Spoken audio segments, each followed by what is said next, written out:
We'll get back to your music shortly, but first, did you know that prescription prices are different at different pharmacies? You could literally drive across the street and get a different price. That's crazy. But with GoodRx, you can instantly compare prices at every pharmacy in your neighborhood and save up to 80%. You're probably thinking there's a catch, right? Nope. It's 100% free and can save you money whether you have insurance or not. In fact, it can often beat your copay. Download the GoodRx app today and start saving. GoodRx is not insurance. This podcast is a member of the Voices of Wrestling Podcasting Network. Visit voicesofwrestling.com to hear the rest of our great podcasts, as well as show reviews, columns, opinions, and updates across the world of wrestling. Very, very, very, Mickey, Mickey, Mickey, Fishy, Fishy!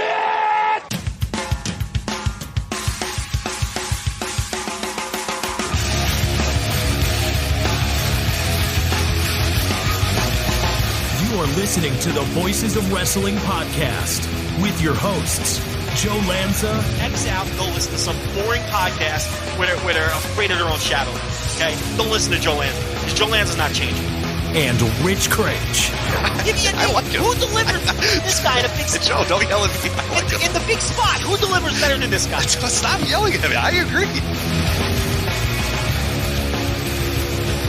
Welcome back to the best wrestling podcast in the world. I am Joe. He is Rich. Everybody probably got nervous because I opened up the show. Maybe they thought Rich wasn't here, but he is in fact here. Yeah, sorry. Sorry to disappoint.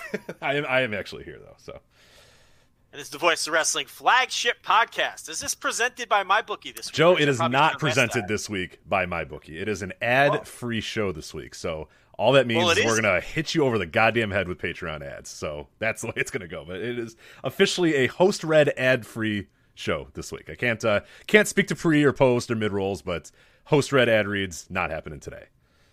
Well, it's presented by MyBookie now. So, too late. It has already been said. They get a freebie. Damn. We'll charge them. We'll invoice them. No ad read, though. What this is, though, is a loaded show. There is no time whatsoever for off-topic banter. If we wanted to, we could go an hour on Old Hoss Radburn. You go an hour on Old Hoss Radburn, absolutely. Right? Well, so we're not talking World Be Free. That's not happening? Well, you're stepping all over my intro. Okay, I was about to say I have a lot of pages open, so just making sure. I said we can go an hour on World Be Free if we wanted to. I mean, you could easily do that, correct? Absolutely, certainly, for sure. There's no time for any of that shit because we have about 19 different topics here. So we've got to stay the course the way we intended to last week, but then did 45 minutes on utter bullshit. Right? But we have to stay the course this week because we have even more stuff to talk about this week.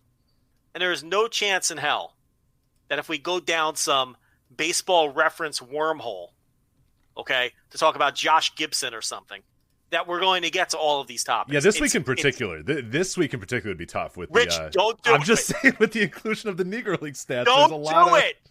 You can't do it. I know there's a lot of cool Papa Bell we could be talking about. I know. We cannot. Don't even bring these things up because as soon as you bring these things up, you know what's going to happen. So you can't tempt me to start talking about these. I'll do an hour on Satchel Paige if you want. I can do that. There is no time. So what we need to do is stop bringing these things up entirely and just jump right into a wrestling topic. I think that's the only way that this can be done. For this week, right? Because I don't want to lose that in the future. No, this week. This week. You're right. I will not. This is more topics. I'm done. This is more topics than we've ever had. I'm not going to ask you how your day was. Quite frankly, I don't care. I don't really give a shit either. So we just have to get right to the wrestling. No sports from the 1920s. No, Halloween candy. None of that shit.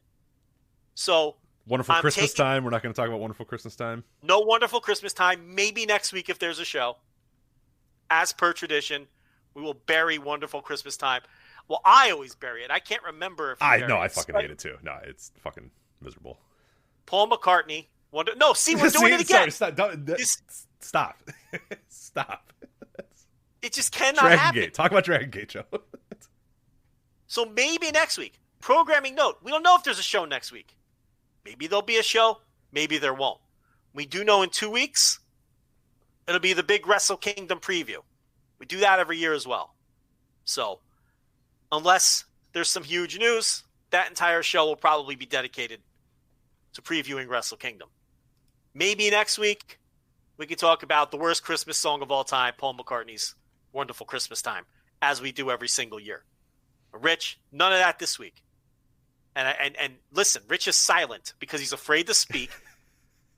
And he knows we got to get right to it. We're already 8 minutes in. Okay, see what we've done? We've talked about nothing, and we still have burned 8 minutes of this thing. It really is incredible. So let's get right into it. First, I think the best place to start. See, people probably thought this was a gimmick. We're really getting right to the wrestling. I still think it's a gimmick, so I'm not sure where you're going here, but I am. I will wait for my orders. So it's not a setup. I promise you. We're getting right into the wrestling. We're going to start with the ratings. See? No gimmick. The Raw ratings. All-time low. 1.527 million viewers and a 0.41 in the demo. Now, the all-time low to me isn't the biggest story here. They've hit many all-time lows this year. The big story here, obviously, is that Dynamite last week beat Raw. All 3 hours of Raw. And Raw overall in the 18 to 49. We knew this day was going to come. I don't think anybody thought it would come in December 2020. I think, yeah, and that's. I'm still waiting. I'm still feeling like you're gonna turn the tables any second now. But I guess Rich swears I'm setting him up. I'm waiting for you to be like, did you know that in 1914? I'm waiting, but no, it's not happening. Okay, so I will talk about Raw. There we go. Listen. I am taking control of this show. You're being very professional here, Joe. I just don't know how to handle it after 9 years. So. I demanded to open the show because, and without asking whether it was a. Well, whatever. Yeah, that's fine. Which wasn't smart because I also feel like the energy is I get blamed for kicking it off the rails. So it is my mission this week to keep the show focused and to get to every single one of these fucking topics, all of them. There will be no overrun this week. Tie-wearing Joe Lands over here. Even though my overrun was just a superlative piece of audio last week.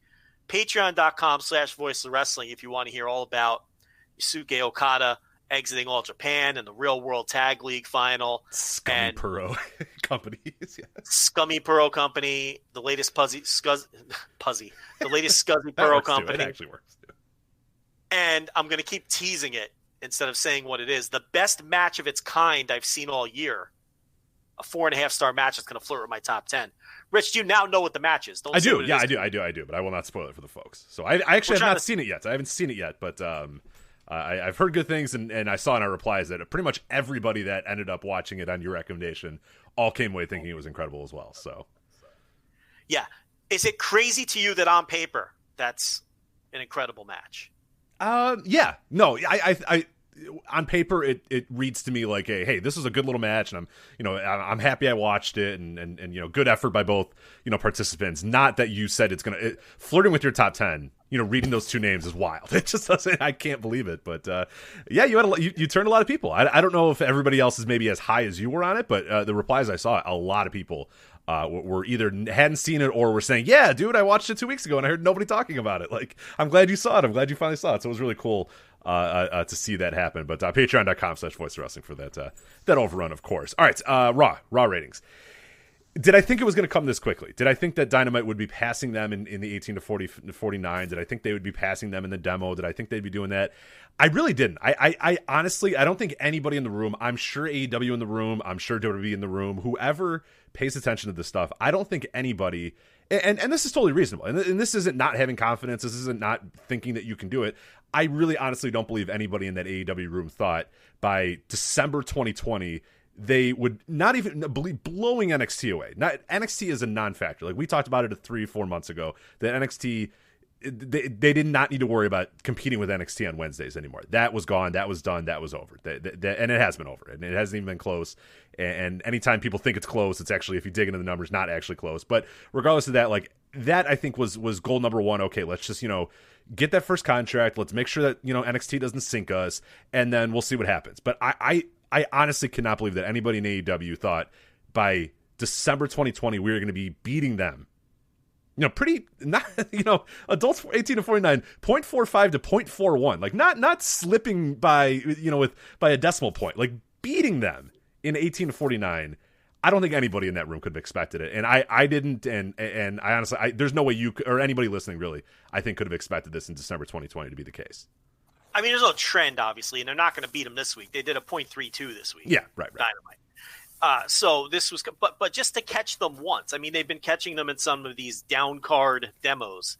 I just made up that term. You like that, down card demos? I like that, yeah. They've been beating them in some of these down card demos, and they beat them in a bunch of them this past week, obviously. But to beat them in the big demo, all 3 hours, and as a whole, this quickly, I mean, that's notable. And, unless there's a change of course, which obviously isn't coming, and it's pointless to even discuss with Raw, because it isn't coming. I mean, this is the show. This is what it is. It's terrible. It's going to keep being bad because that drastic change isn't coming. Then, we know Raw is going to continue to decline because the show's terrible. It's objectively terrible at this point. Nobody likes the show.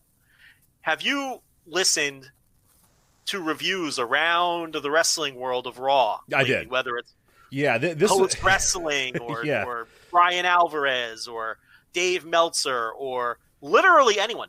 Nobody likes or defends the show anymore. So I can't imagine this is going to reverse course. No, actually, one thing I did this week. So usually after a Raw, I do not sit down like you do and watch, 3 hours of World Wrestling Entertainment's Monday Night Raw every single week. So usually what I'll do is the day after, I will listen to the Observer Radio. I wake up in the morning, listen to the Observer Radio, kind of, see what they thought of the show, and then maybe pick and choose, some stuff on YouTube or, stuff like that. That happens pretty much never at this point anymore. I basically listen to them and go, oh my God, this sounds horrible. This sounds horrendous. This week, though, because I saw the tweets and I saw people responding of how negatively this Raw was, what I ended up doing was listening to the post-wrestling review of Raw that they do.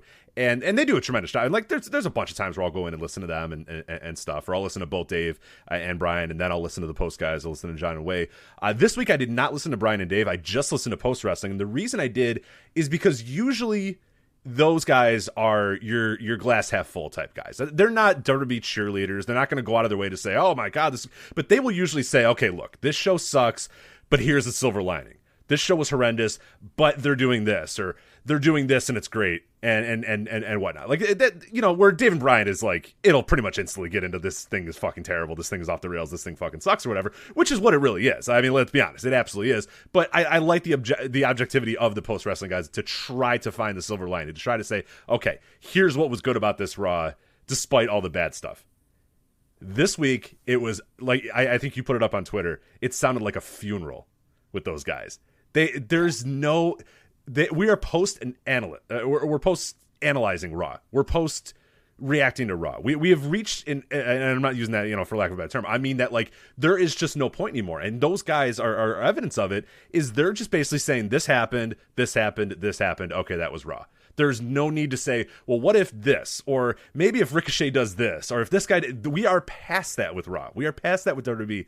There is no, and we talk about it all the time. We'll talk about it when we preview TLC a little bit later.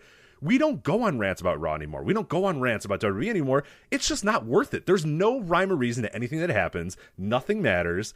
There's nothing to analyze. It is the whims of a it is the whims of a deranged octogenarian. That's a perfect way to say it. I think that's what you've used before. I was trying to say just completely out to lunch, completely maniac old man. But yeah, a deranged out to lunch octogenarian. Like, there's no, what happens one week doesn't matter. This person can win this week. And let me slip in with this too. Can we not let Bruce Pritchard off the hook? Oh, he stinks. Horrible. Just awful. He brings nothing to the table. He's horrible at his job. He is horrendous. And the fact is, if he didn't have that podcast with Conrad Thompson that put him back on the map, Vince wouldn't even have been interested in him yet. We've been down this road. All right. He's horrendous. He brings nothing to the table. The only thing Bruce Pritchard is good at is writing television that appeals to the audience of one.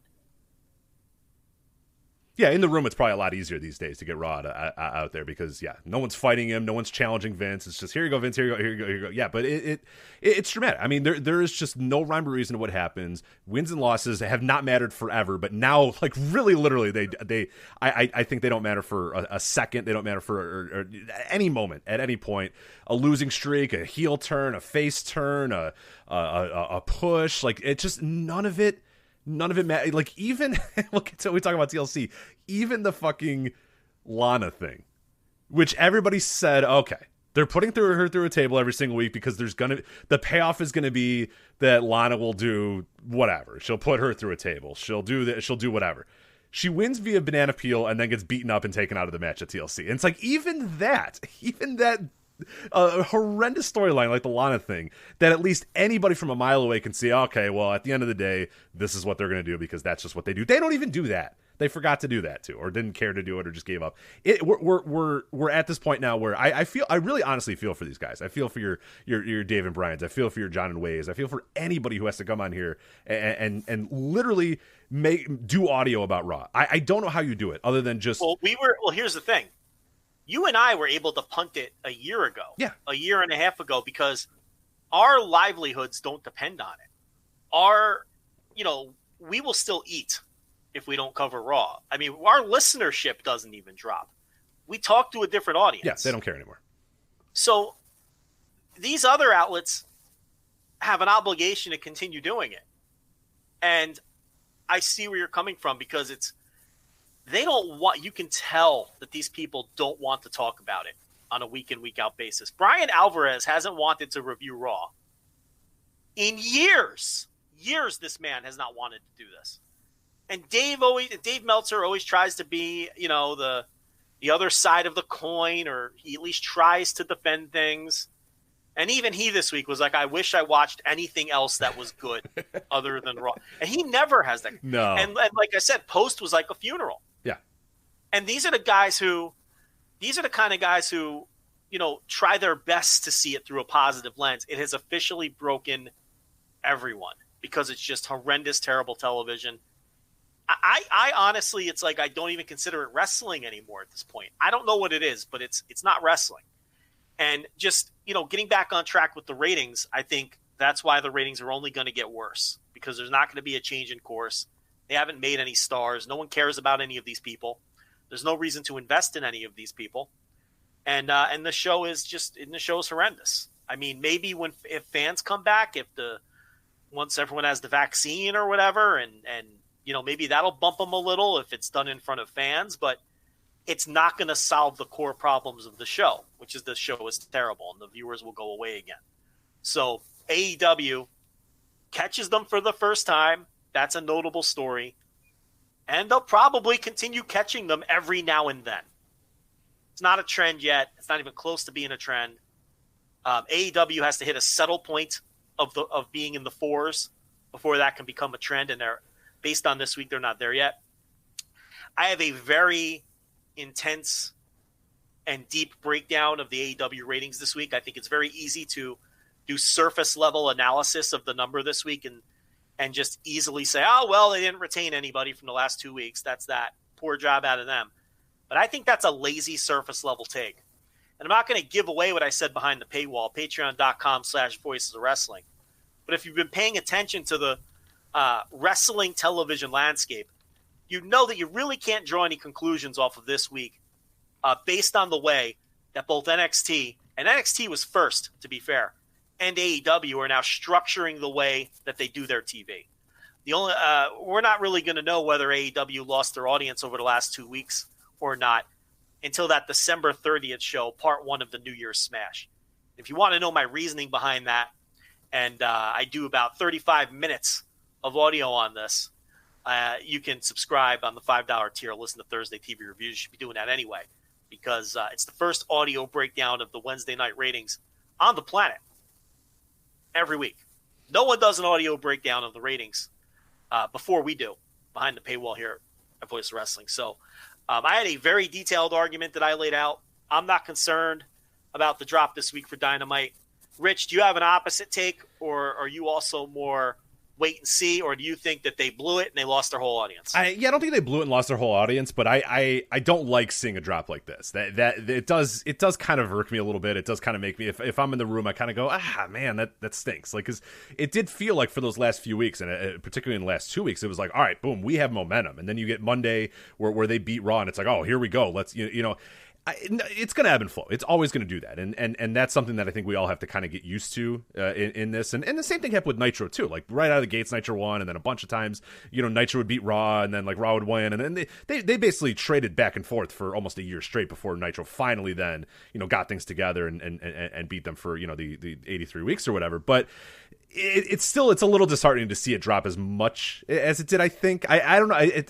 It's just, to me, it felt like they had so much momentum and they were so hot for like 2 weeks, and it just felt like, oh man, here we go. Like these new people, these people that came in, the people that came for Sting or whatever, presumably new people, like they're here and they're gonna stay, and they didn't. And I'm not saying, if it becomes a trend, then obviously, yeah, then we can have a bigger conversation about it. But still in the room, I'm not like, I'm not throwing things and not going, what the hell, oh my God, but I'm definitely saying, damn, like, that stinks. Like, we did have a nice little run here, and maybe we thought that was going to be the beginning of this run, and it's not. It was just a little 2 week blip. We're kind of right back to where we were, but let's see then what we can do the next few weeks, and obviously next week is going to be tough with the 23rd. That's going to be an issue going later. Yeah, I mean that's done. That's done.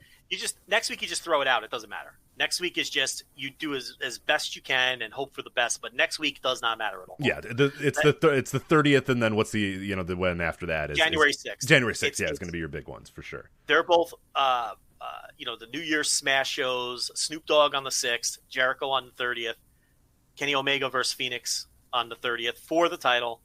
So it's like this week doesn't. I don't have enough information just based on this week. Look, you knew this week was going to be down. And then when I watched the show, I was positive this week was going to be down. For sure. I tweeted it out last night. I mean, and then I tweeted it out again today before the ratings came out. So it's like, I think anyone who follows this stuff closely expected it to be down this week.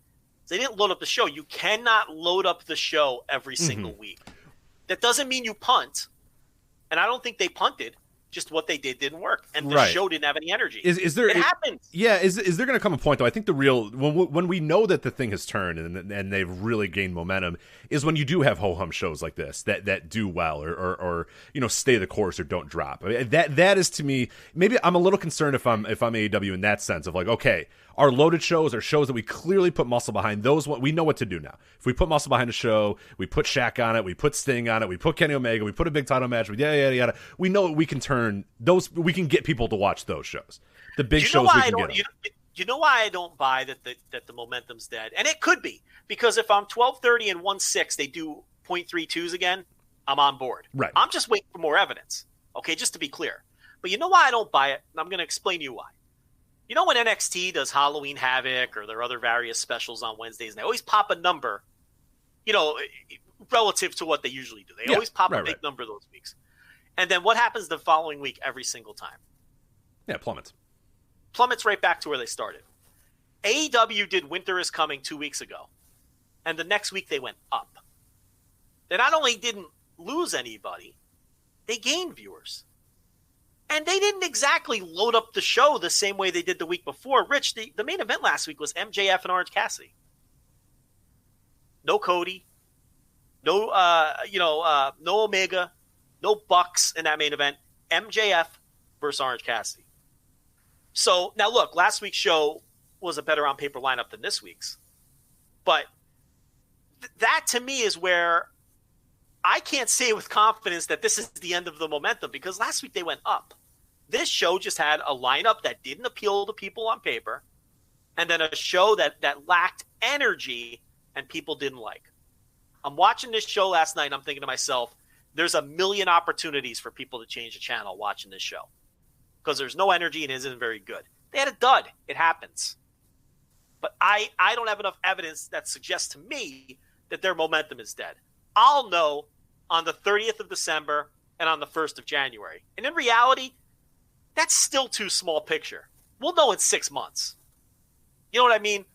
We'll know in a year. But I can't come on this podcast and talk to people in those terms. I can't say, I don't have a take until June. Talk to me then. Right. It doesn't work like that. So, it's but that's my take on it. Unfortunately, not our business. Yeah, that business kind of stinks. Hey, you know what? We'll check it out in a year, and then we'll analyze these ratings war in a year. Yeah. But I mean, it's not gonna work. I don't want to give away my entire talking point. It's behind the paywall, patreon.com/Voices of Wrestling. It's the reality of how the television wrestling business operates today. And you already know, without even listening, what I said behind the paywall, because we've been talking about it for weeks, Rich. Right. But, that's kind of the direction I went. Let's circle not circle back because we're done with Raw, but move forward and talk about Impact. Because this week on Impact, 177,000 viewers, 0.04 in the demo. So basically, they fell all the way back to their pre-Kenny Omega numbers, a little bit up on Axis by 10 or 15,000 viewers versus 2 weeks ago. The demo is right where it was. But interestingly, on the Twitch stream, okay, it was averaging about 14,000 viewers from start to finish, and it popped up about 1,000 viewers for both the main event and the Kenny Omega angle at the end. So second week in a row that the Twitch stream is way up. Now, they didn't do 55,000 viewers like they did 2 weeks ago, but the 15,000 viewers they did this week is still significantly up from the usual 800 to 3,000 that they do before this angle started. So the TV is basically back to where we started, but the Twitch is still up. And for the second week in a row, people didn't just drop in for the Omega segment. They watched the whole thing. Do you have any read on this? Yeah, it's really strange. Yeah, I don't understand why you would get. Yeah, I don't know why the Twitch people would hang around more than your TV folk. I guess maybe like you could say that. I don't know. Is it like your younger demographic that's into Kenny Omega? Those people hung around, and your kind of dyed-in-the-wool old school wrestling fans didn't hang. It's so weird. I don't know.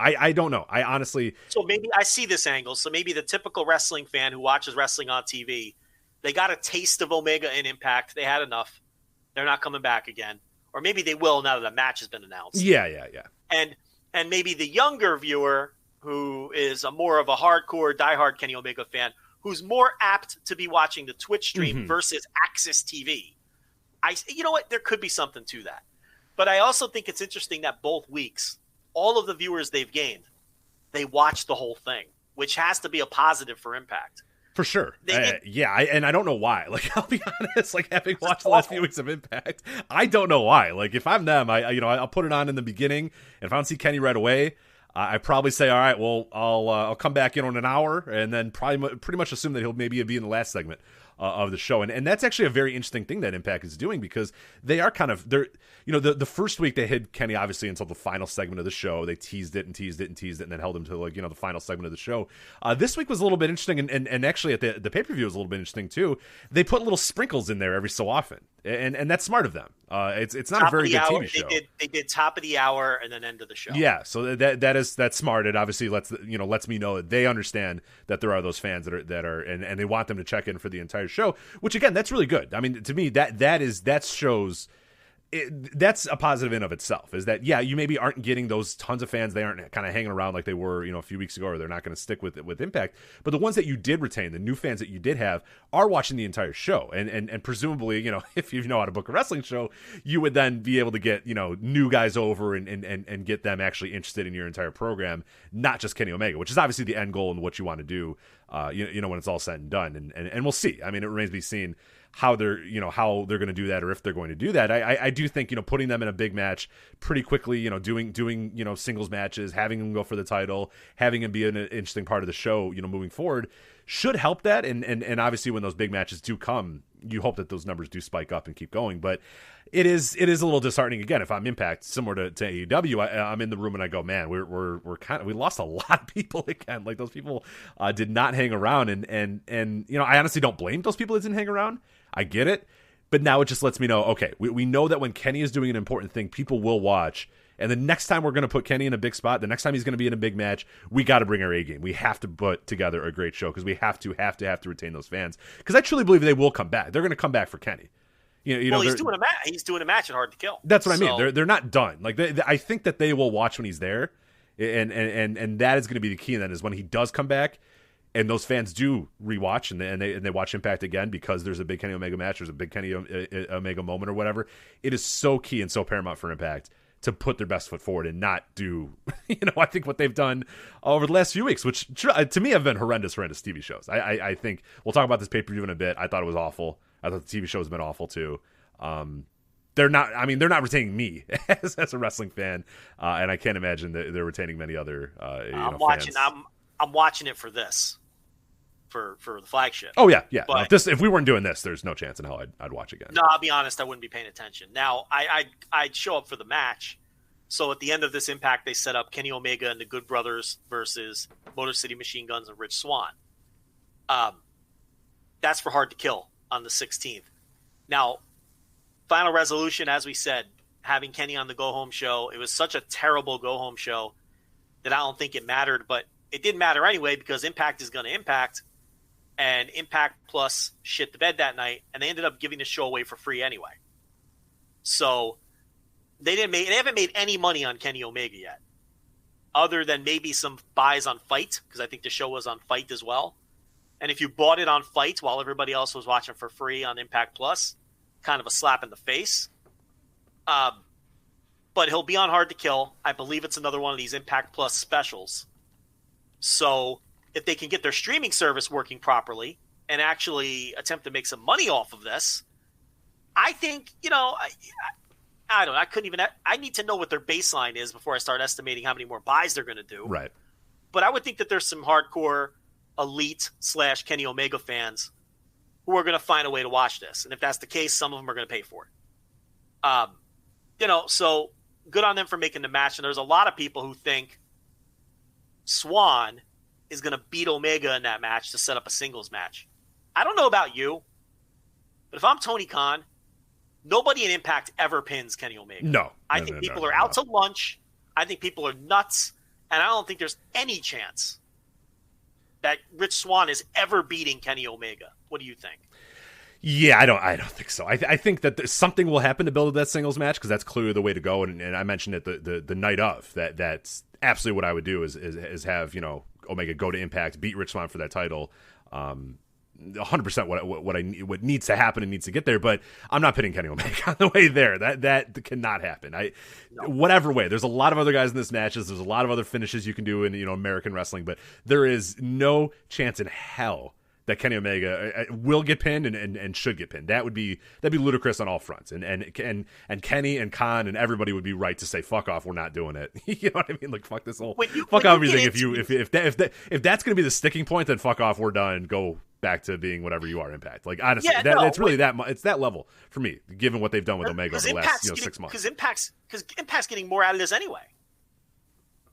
So why would they get that too? I mean, when you get into these relationships, one promotion always has the high ground. It's why New Japan has bullied all the promotions in Japan to the point that none of them will really want to work with them anymore.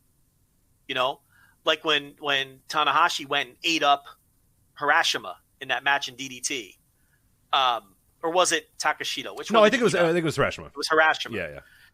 And never even came close to getting his win back. I think he went back into the tag match and Harashima pinned a young boy. I forget which young boy it was. At that point in time, but usually one promotion has the high ground, and in this case, it's obviously Dynamite.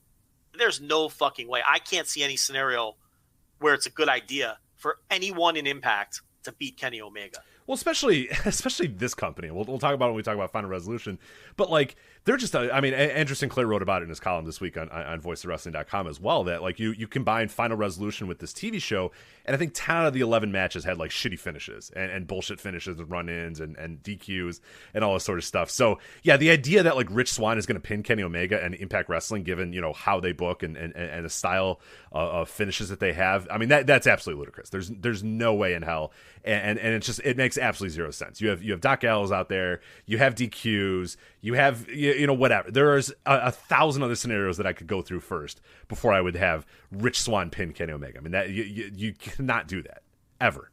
No, you could have Swann beat Gallows or something, or have Omega hit Shelley with the one-winged angel, and then Swann just steps up to him. I mean, there's a million different ways to get to it. So I don't know. I don't buy that at all. I'd be very surprised. It was Yohei Komatsu. It was Yo. Oh, right. Yeah. I remember that.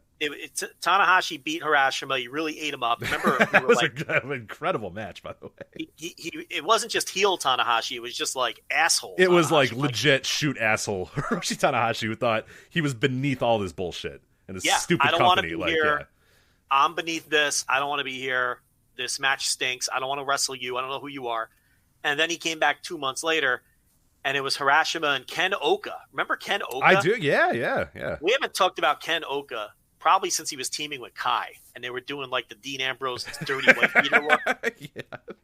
Remember? I do. And vividly remember that.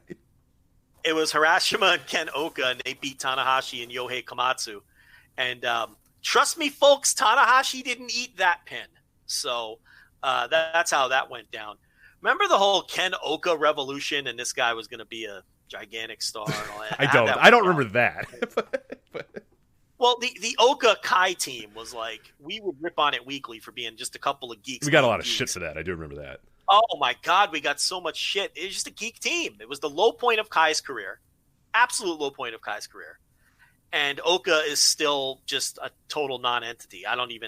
He must still be in DDT because it's the only promotion I really don't watch at all. So it would make sense that I never see him. And Jay Michael in our chat room brings up a great point too. Remember, he buried Hiroshima and DDT in his promo afterwards, to the point where you're like, "All right, buddy, like, we get it. Like, you're a heel." And it's like, nah, I think it was because I thought the match itself was awesome, and I was like, man, Tanahashi's working great heel. But then getting on the mic and being like, "This company's stupid. This shit sucks. I'm out of here." Was like, oh, okay, like. Yeah. This guy really doesn't want to be here. Like, thinks this is beneath him. So, and it's not like he was wrestling a 19-year-old Tetsuya Endo. My God, he was wrestling. Yeah, he was wrestling fucking Hiroshima. The guy, the guy, like the veteran guy, like his equivalent in DDT is. I mean, I think that's fair to say, or the closest thing to what his equivalent would be. But getting back to this. So yeah, I mean, look, Impact lost a. Look, you had to figure that 55,000 people weren't going to watch the Twitch stream again. And you had to figure the TV was going to drop. I mean, but they haven't lost everyone. By a percentage basis, the Twitch is still up like 120% from what it was 2 weeks ago. And, the TV is up from what it normally does. Remember, this was still, the 177 is still a slightly bigger number than the 166 from a couple weeks ago. And is a bigger number than what they do a lot of weeks on Axis. So it's not like everyone went away. This week, again, we're curious because now they've shot an angle for a match. So will people want to see the follow-up to that? We have a month to build to the match. Here's the bottom line. This is the second week in a row we're opening up our show talking about Impact and Impact Television ratings. And we're not the only ones. So we talked about this with AEW. There's a benefit to just being at the top of the news cycle, right? Sort of a hidden benefit that's not tangible. Same for Impact. This shit wouldn't be on. When have we ever talked about Impact ratings post like 2014 or 15? I don't know if we ever talked about Impact ratings, to be honest. Like we would, we talked about Impact obviously throughout its entire history and the matches and the shows or whatever. I honestly legit do not remember ever talking about Impact ratings other than maybe laughing at when they moved to Destination America and they were no longer on, Nielsen or when they moved to Access and were no longer like, that is honestly never like in-depth breakdown of Impact ratings. I honestly can't remember any time that we did that. So I think there is, a non-tangible value to being in the news cycle and having shows like this talk about it. And, forget us. And it's not just us. Impact ratings are popping up on Twitter feeds of reporters and news sites. When has that been the case? Again, in the last 7-8 years, really, since they left stations that were tracked by Nielsen, nobody has given a shit about Impact ratings or how they're doing on television. And now all of these reporters and news sites are on top of it and tracking it on a week-in, week-out basis. Isn't that worth something? Oh, it's definitely, I mean, reputation-wise, they've certainly, for better, for worse, like, people are more aware of, current Impact. And we remember, when we talked about it in the build of Kenny Omega, arriving there, for the first time is we put up a tweet and we wanted people to say, hey, are you watching Impact this week, and if not, why? And people responded. A lot of people responded with, yes, I'm watching. I haven't watched since Samoa Joe and Sting, or I haven't watched since this time or that. So there is definitely value to opening itself back up to the wrestling world, because really, I mean, Impact has been completely anonymous. Like, let's be honest. Like, Impact is completely anonymous to, like, Joe Q wrestling fan or whatever. My casual wrestling fan friends that might watch and text and stuff like that. They were not watching Impact on a regular basis. They were very unaware that Impact still existed, or if we would talk about it, the question would be more, oh, Impact, they're still, who's even there anymore? What are they doing? Like, it was a completely anonymous wrestling product, and it's not right now. I mean, people are, like you said, people are aware of Impact a little bit more. Our timeline is more filled with Impact discussion than it's been in quite some time, and yeah, news sites are picking it up, and like you said, sports are actually picking it up, and big time TV rating websites and whatnot are picking up and talking about it. So no, they've definitely I mean, from Impact's standpoint, and from the moment this thing it completely happened, it's all been like beneficial to Impact, and no, maybe they aren't going to just completely transform their TV and gain a bunch of these viewers or whatever, but honestly, you gain any viewers, you're better off than you were 6 months ago. You gain 5,000 viewers or whatever, right? You're way, way better off. You gain a X amount of social media followers, X amount of YouTube subscribers, X amount of whatever. Like, you're better. I mean, there was nothing else that company was going to be able to do that was going to get them the level of publicity and maybe reputation boost that this has. So yeah, from day one, whoever's idea this was, in the Impact HQ, yeah, dude, roll out the red carpet for Kenny Omega and AEW, because you're only going to benefit from this. Even if he eats them up, and he wins the title, and does all that sort of stuff, you are still. There's nothing else that Impact was going to do that was going to get them to this level, that whatever this level is, whatever this level ends up being, in a month's time or 2 months' time or however long this thing goes. There's nothing else they could have done that is going to do, short of signing CM Punk. You know what I mean? So something ridiculous or off the wall like that. Signing The Rock. We always bring that up. It's like, yeah, if you get Dwayne The Rock Johnson, and they had fucking The Rock on a pre-tape, and it didn't matter. But like, short of that sort of move, there's not much else you can do in wrestling today that's going to boost your reputation and boost your viewership. Like, putting Kenny Omega in there and having him be a big part of your TV. And we're seeing that evidence at least a little bit here over these next few weeks. But yeah, no, I'm happy, I guess. I'm slightly happy if I'm an Impact, but I do wonder, okay, what can we do to really retain these viewers and really get these people to come back every single week? And I think they can do it. It's not impossible. It's just going to take a lot of reworking of the way that they present their wrestling, because right now I think it's the kind of thing where I'm slightly happy if I'm an Impact, but I do. My bad. My phone just turned on our YouTube feed, which happens once a week on this show. The thing is, Impact is so far beneath AEW that AEW wrestler or wrestlers coming in and beating their guys, I don't even think that hurts them. No, because they're so far apart in perception that I even think their own fans expect that. Do any of their own fans expect, Rich Swann to beat Kenny Omega? I mean, it's just not going to happen. So, and you could do a bullshit finish there if you want. Who cares? It's on Impact. So, that's so hard to kill. We'll see if they can finally make some money out of this.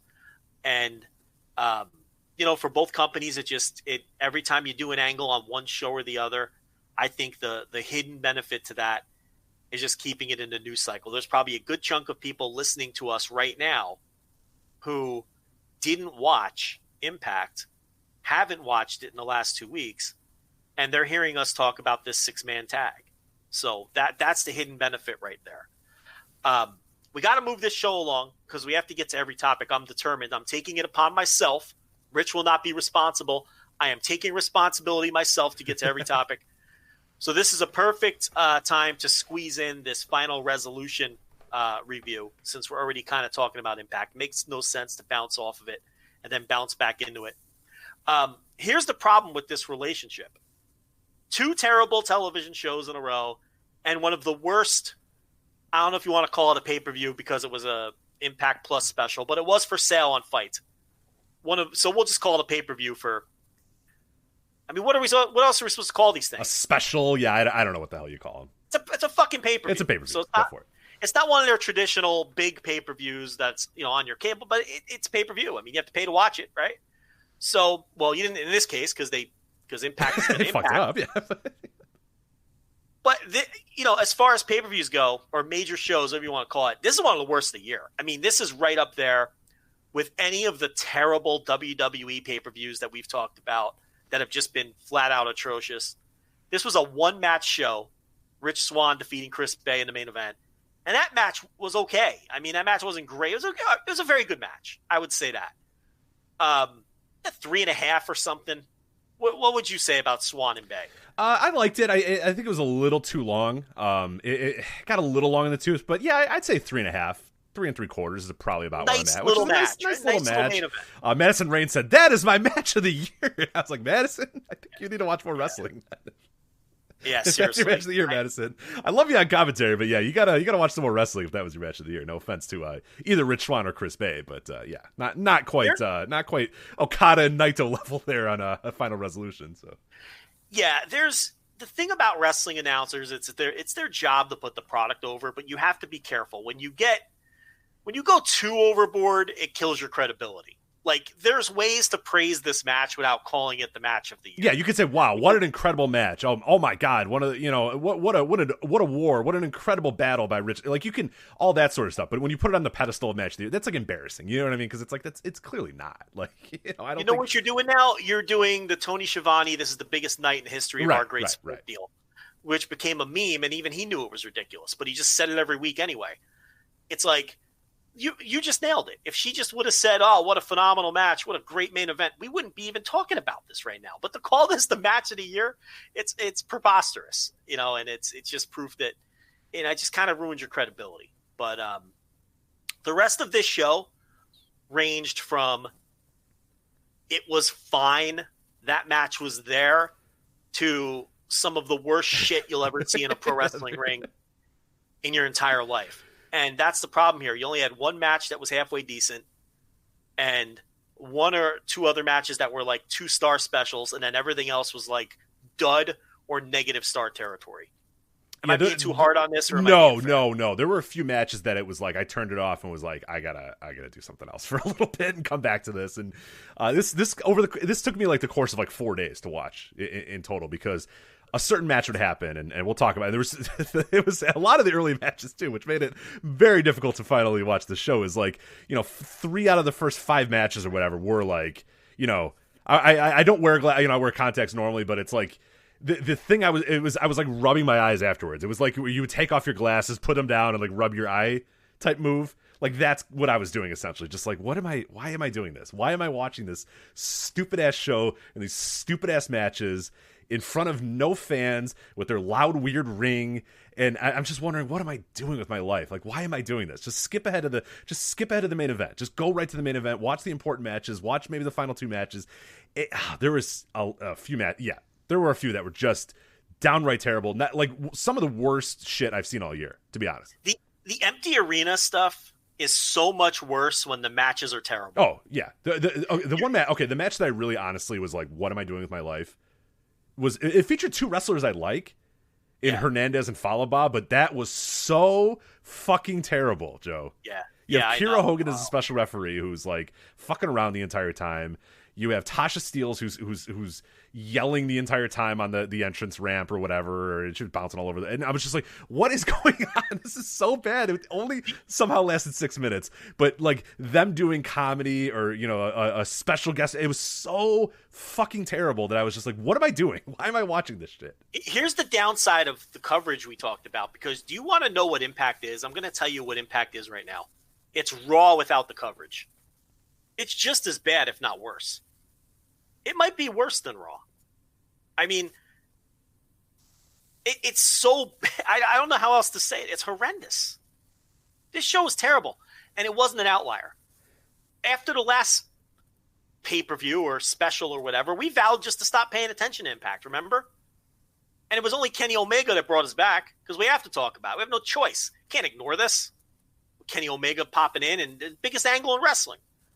This is horrendous. The TV is horrendous every week. And this show was horrendous. I mean, Tommy Dreamer and Larry D. Oh, my God. What are we doing here? And, Dreamer wins, so I guess Larry D is guilty of attempted murder. Right. This is like raw. Larry D got pinned, and Josh Matthew goes, Larry D is going to jail. I was just like, fuck off. Fuck. This is just as bad, if not worse, than Raw. Fuck you. God, it's terrible. Damn it. You know? And don't get me started on the totally overrated Impact Women's Division. People will sit here and tell you that the Impact Women's Division is so great. What matches are they watching? Well, wasn't anyone on this show. It wasn't any match on this show, that's for sure. And the matches never deliver, and they're bogged down by the same awful, overbooked bullshit that the rest of the show is bogged down in.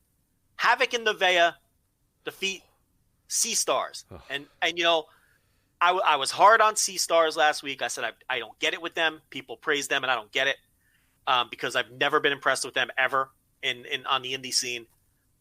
And now that they're in Impact, or at least are having this short run in Impact, I don't know what's going on with them. But the fact that they've been wrestling on Impact lately, I am confident in saying that the tall Sea Star, Delmy, I believe her name is, yes. Delmy Exo. Yeah, Delmy.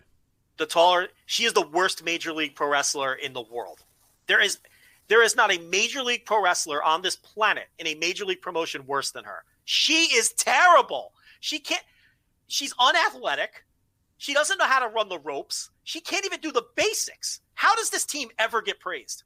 She is the worst Major League wrestler in the world. And I just watched the women's 8-way in TripleMania this week, which was a fucking train wreck. And we all know some of those women in AAA are horrendous. She's the worst current Major League Pro wrestler. That includes Lana, whoever you want to talk about. When Jinder Mahal comes back, if he ever comes, is he back from his knee injury yet? No, I don't believe so. I know the answer to that. I do not believe so. Whoever you want to bring up, Leva Bates. I mean, I'm talking shit tier territory here. She might not be worse than Leva Bates. That's that's a bridge too far for me. Let's. It's close though. She's it's really not bad. far off. Yeah, the team gets all the praise because Ashley Vox is like okay.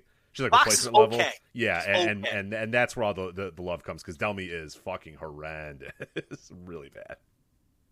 Yeah, I mean, when you look worse than Havoc and Nevaeh, that's really. I mean, you're in rare territory there by making Havoc and Nevaeh look like super workers. Oh yeah, they're not exactly wrestling Aja Kong and Bull Nakano over right, here. But... even though they want to be, they're not exactly wrestling. Even though Havoc fancies herself as that, it's like, so when Havoc and Nevaeh look like the Jumping Bomb Angels in there, there's a big problem here. I mean, this team is not good, and Vox is fine. The thing with Vox is, like you said, I think you just said, a perfect replacement level wrestler. But next to this Exo, this Delmy Exo, she they're sisters. Incredible. They're actually sisters too, I think. Well, Sea Stars is a play on words. I just making sure you knew. So yeah, sisters, Sea Stars. It's whatever. They're not supposed to be fish. Is my point here. Anyway, I'm not going to harp on this. I mean, nobody cares that much about Sea Stars. The point here is, if you go on Twitter and people are ranting and raving about Sea Stars on some BLP show or something, just know that it's bullshit. So next up, we had Caleb with a K. Love the gimmick. There's just a line with me. He doesn't cross. Yeah, I like the gimmick. It's and Tenille Dashwood against Alicia Edwards and Eddie Edwards. Unfortunately, this match, again, total, absolute, useless shit. Well, the reason I think Caleb with a K works is because he's a fucking dork heel. Like there's no way you could root for this guy. He's an absolute dork. Like which is fine. Like I don't want cool heels. I like dork heels. There's a certain level, like you said. There's a certain level to being a dork, and he toes the line perfectly. Which is there's an art form to it. The Miz does not toe that line. He is a dork to the point of annoyance. Where Caleb with a K is a dork to the point of like, you're like, that's actually kind of funny. That's kind of unique or whatever. They kept this relatively short at 8 minutes. So I honestly, like, of all the matches on the show, this one I enjoyed. It's the top half of the. It was still bad. It wasn't good, but it was like definitely in the higher end because there was some real big shit coming up here in a bit. Yeah, Caleb with a K, he just knows his role now. Yeah. He's just supposed to be a goof, and he gets his ass kicked. But whatever. Hernandez and Falaba, you already buried that. Special ref Kira Hogan. Special timekeeper. Just quote-unquote comedy. Yeah, we're supposed to be. We're supposed to be. This is what I mean. This is sub-Raw tier. It's in many ways, Impact right now is worse than Raw. It's Raw without the money. It's Raw without the production. At least you get like a good production when you turn on Raw, when you turn on a WWE pay-per-view. At least you get some effort from that respect. At least you get, mostly competent wrestlers. Work is not the problem. People know how to wrestle in WWE for the most part. It's the booking and all the other issues that we've talked about. But yeah, just completely unfunny in any universe comedy, just absolute garbage. Eric Young defeats Rhino. I mean, I thought this was average, was fine. 2 stars. I mean, what do you want me to say? The only thing I can think of it here is, when is Joe Doring going to wrestle? I'd like to see Joe Doring wrestle. I don't know. I don't know why we're not seeing that. Yeah, I just really want to see Joe Doring versus Rhino, I guess, instead of. I mean, this is fine. Like you said, perfectly replacement level wrestling, but yeah, not anything that like I would ever think about or ever really want to watch again. So and one of the best matches on the show. Yeah, unfortunately. yeah. It's crazy. They teased Joe Doring versus Jake something, or Cousin Jake, whatever his name is here. And I'm like, wow, that'd be a really cool match if Joe Doring is really back in shape, because he looks like he's back in shape, right? And, but the thing is, if it happens in Impact, it's just going to be a run-in fest. This week's Impact, every match had a run-in. Yep. Who wants that?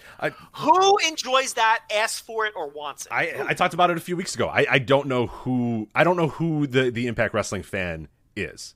Who is the fan that they write the show and say, hey, we're doing it for this fan. I guess if you're a fan of bad TV wrestling, bad WWE TV wrestling over the last decade, that I guess it appealed to you, but I don't know if I'd it seems like a tough, I don't know if that market is what I'm going to go for, given the, hemorrhaging of viewership going on the other end like that. But that's what it feels like to me. It feels like you said, it's Raw without the budget. It's dollar store Raw. And it's like, don't be, I mean, there's a million different ways that you can book wrestling. There's a million different ways you can present wrestling. And I don't know. Like, I don't run a wrestling. I can't say there's ideas that I have. If I was booking a show, there's ideas that I would do, and there's something that I would do, but like, I can't speak for it. I'm not in that room or whatever, but the last thing I would do is, hey, let's do dollar store WWE variety show bullshit, and that unfortunately is what they think that they need to, or that they want to do. I have no idea why, but they don't present anything that is in any way an alternative, or any way that I honestly do not understand what fans they're trying to appeal to here. There's nobody. It must be nobody other than it's Impact Wrestling fans, I guess. Fans of the company Impact Wrestling are the fans they're appealing to, because I cannot imagine anybody who would want an entire show of run-ins like they got on this week. So I don't know. Hey, let's do Raw, but worse. Yeah, right. No yeah.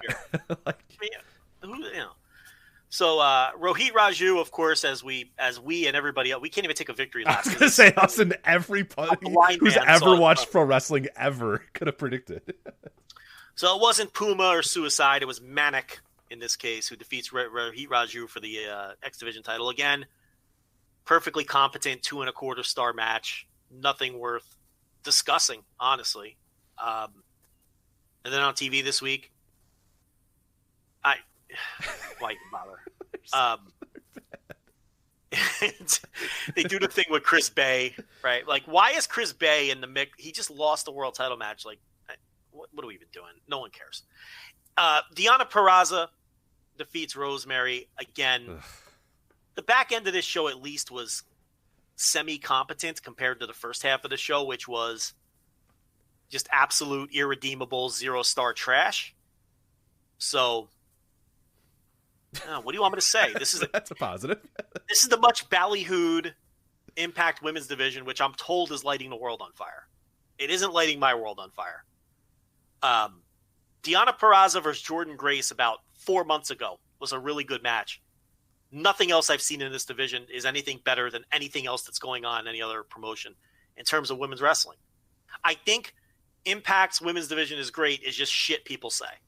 It's not from, what are they watching? They're not. Well, they're not. I don't think they are watching, is the point. They see the names and they assume that, those people are good. They see a good roster on paper.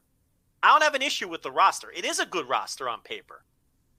But, again, if it's booked into oblivion, like this one, there was no reason to do that goofiness they did on the last pay-per-view. There was no reason for Purrazzo to lose the title to begin. We talked about this. And I don't know. And this match wasn't anything special. You'll never remember a second of this match after we're done talking about it. Carl Anderson beats Ethan Page. Again, it was fine. I mean, but then the post-match was completely obnoxious. with Ethan Page just going crazy. And the announcers, you know, oh, we haven't seen anything like this. This is what I don't know what's going on in that. We see this crap after every. What do you mean?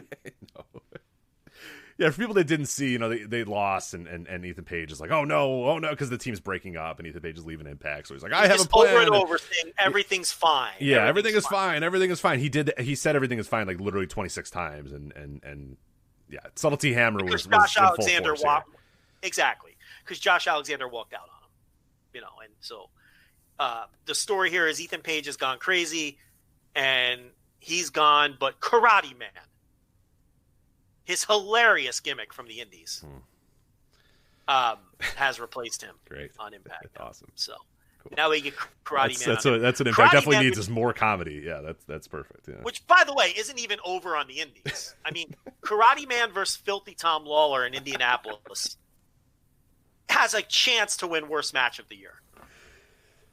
No one cared, and it was terrible. And now he's bringing this shit to Impact. Look, Ethan Page is going to piss his career away because he's cynical and he's bitter about the business. He doesn't respect the business, and not in a Rip Rogers kind of way. I don't know what his deal is. He's a guy with good size and a good look who can cut a promo and can wrestle when he's motivated, but he chooses this path. I don't get him, and I never will. Yeah, I think he's a guy who I think he thinks different. I think he wants this business to be better than it is, or more interesting than it is, or more. But it's really not. It's like, you know, like in a weird way, especially in America, it's just not. Like, it's not. You're not going to make $1 million on the Indies. You're not gonna, you know, get. It's just never how this. Yeah, there's a lot of shit that goes on in American wrestling. There's a lot of bullshit and a lot of politics and a lot of dumbass shit. And he seems to, and in one breath, hate all that stuff, but then in another breath also want to participate in a lot of that as well. And it's very weird. Yeah, like you said, I don't understand exactly where he's going, but yeah, you can't. He burns a lot of bridges, and at a certain point, there's not going to be anything more to cross. And we're getting up to that point pretty quickly. If and when he's done with Impact, and probably, you know, shit talks them on the way out or whatever, it's like, dude, there's nowhere really else to go. And you know, I agree. Like, a lot of stuff that he complains about, like, yeah, I wish more guys got paid better. I wish guys could make a bunch of more money. I wish the Indies weren't so, you know, shitty and annoying. But it's like, it's fucking pro wrestling, man. Like, I agree. But you're not going to be the one that's going to change it. You know, it's not going to change in the next few years. Like this. I was just going to say a lot of the things he gets into, and like, I agree with him. Yeah. 100%. 100%. He's not all the wrong. Time. He's not wrong about this. A lot of times. Exactly. A lot of times he's not wrong. Sometimes he is. I don't agree with the Julian bullshit. You know, Jordan Grace does that too with the Trisha Parker stuff. It's like, yeah, we all know it's a work, but throwing it in our face and just completely treating it like a farce is not the way to go either. You know, and that's kind of what the Karate Man thing leans into. So, but a lot of his like gripes, I've sided with him and nodded along and said, he's on the right side of this one. And yeah, that guy's an asshole, or this promotion fucking sucks. But overall, he's just an enigma, and I don't get it. And I don't know. I think I can't figure him out. You know, I wish things could be different for him. I don't know. Yeah. And then Rich Swann and Chris Bay, which we talked about. Swann retained the title. It was pretty good. It was the only thing that was pretty good on this entire show. And now I don't know what the idea is with Bay. Like I said on the TV this week, he beats Manic by DQ in a non-title match because Rohit Raju got involved and attacked Bay. And then Bay, like, is he going heel because he's like, hey, well, this is good for me because now I get a title shot. Right. Because technically I win by DQ. But it's like they kind of have something with Bay. And it wasn't time for him to win the world title.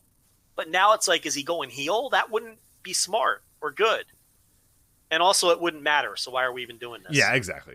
But he is definitely, and that's what, you know, Andrew Sinclair, who you know, his column this week on Voice of Wrestling was all about Chris Bay and how, you know, Impact is in such dire need of like finding anybody that's got a little bit of a juice, somebody that's a little bit new, someone that, and you know, they like someone like a Rich Swann, I think, continue to push him. I would absolutely push him. There's a few other guys on the roster as well, depending on if Josh Alexander. I think he's really good, and I wish a company would get behind him a little bit more. And Impact, I think, could definitely get behind him a little bit more. There's a few guys here and there. Rohit Raju, who I think is a really good character, is a guy you can push. But then Chris Bay is definitely one that, like, you look at his growth over the last year. You look at a lot of stuff that he's done. Like, he is definitely a guy that I circle and I say, okay, 2021.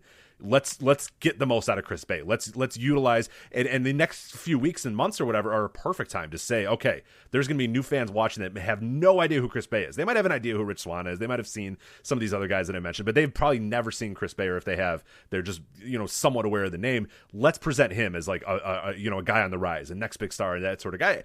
I don't know if they're capable of doing that. That's my one issue, and what they've done over the last few weeks leads me to believe that maybe they aren't capable of doing that. But I cannot imagine sitting in that room and thinking, all right, well, what are we going to do for 2021 and not at the top of the list, Chris Bay being one of the top guys you're looking at and of trying to push and move to the next level, because I think he's got the potential, and he definitely, more so than pretty much anybody else on this roster, I think has the potential to be kind of a breakout star for them. But I don't know if they see it the same way. I would hope they would, but who knows? All right, well, let's go to New Japan.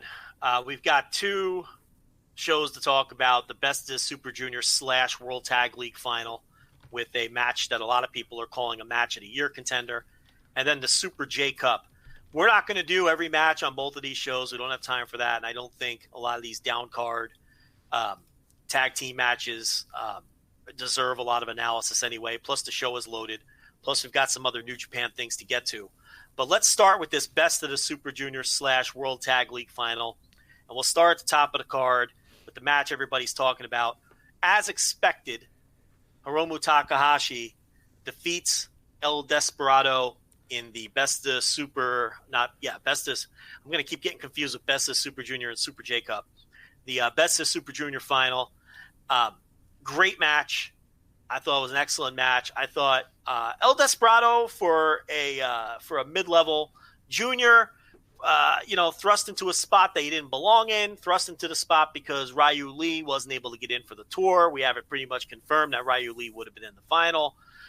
So this was a nice spot for a mid-level guy like him to possibly elevate himself out of a mid-level junior spot and possibly get elevated so he's no longer a mid-level junior. But for a mid-level junior to be thrust into a spot like this, is this a drinking game? Should I be participating in a drinking game here or not, or just where a mid-level junior doesn't really belong and kind of throw? I thought he crushed it in his opportunity to advance from being a mid-level junior, and if I were New Japan, in all sincerity, I think I would consider elevating him from being a mid-level junior into a guy who's more of a top-level junior, or a guy that you can push as the junior. But for a mid-level junior coming into a situation where, he wasn't supposed to be to begin with, I thought he was tremendous here. So what did you think of top guy Hiromu Tanahashi defeating mid-level junior El Desperado in this final? So if I'm hearing correctly, I just want to clarify before I move on. You think El Desperado is mid-level junior, correct? He's been a mid-level junior his entire New Japan career, and he still is, by the way. I just want to clarify, because it was hard to kind of pick up on exactly what you were getting at there, so I'm glad I just kind of clarified it right there. All right.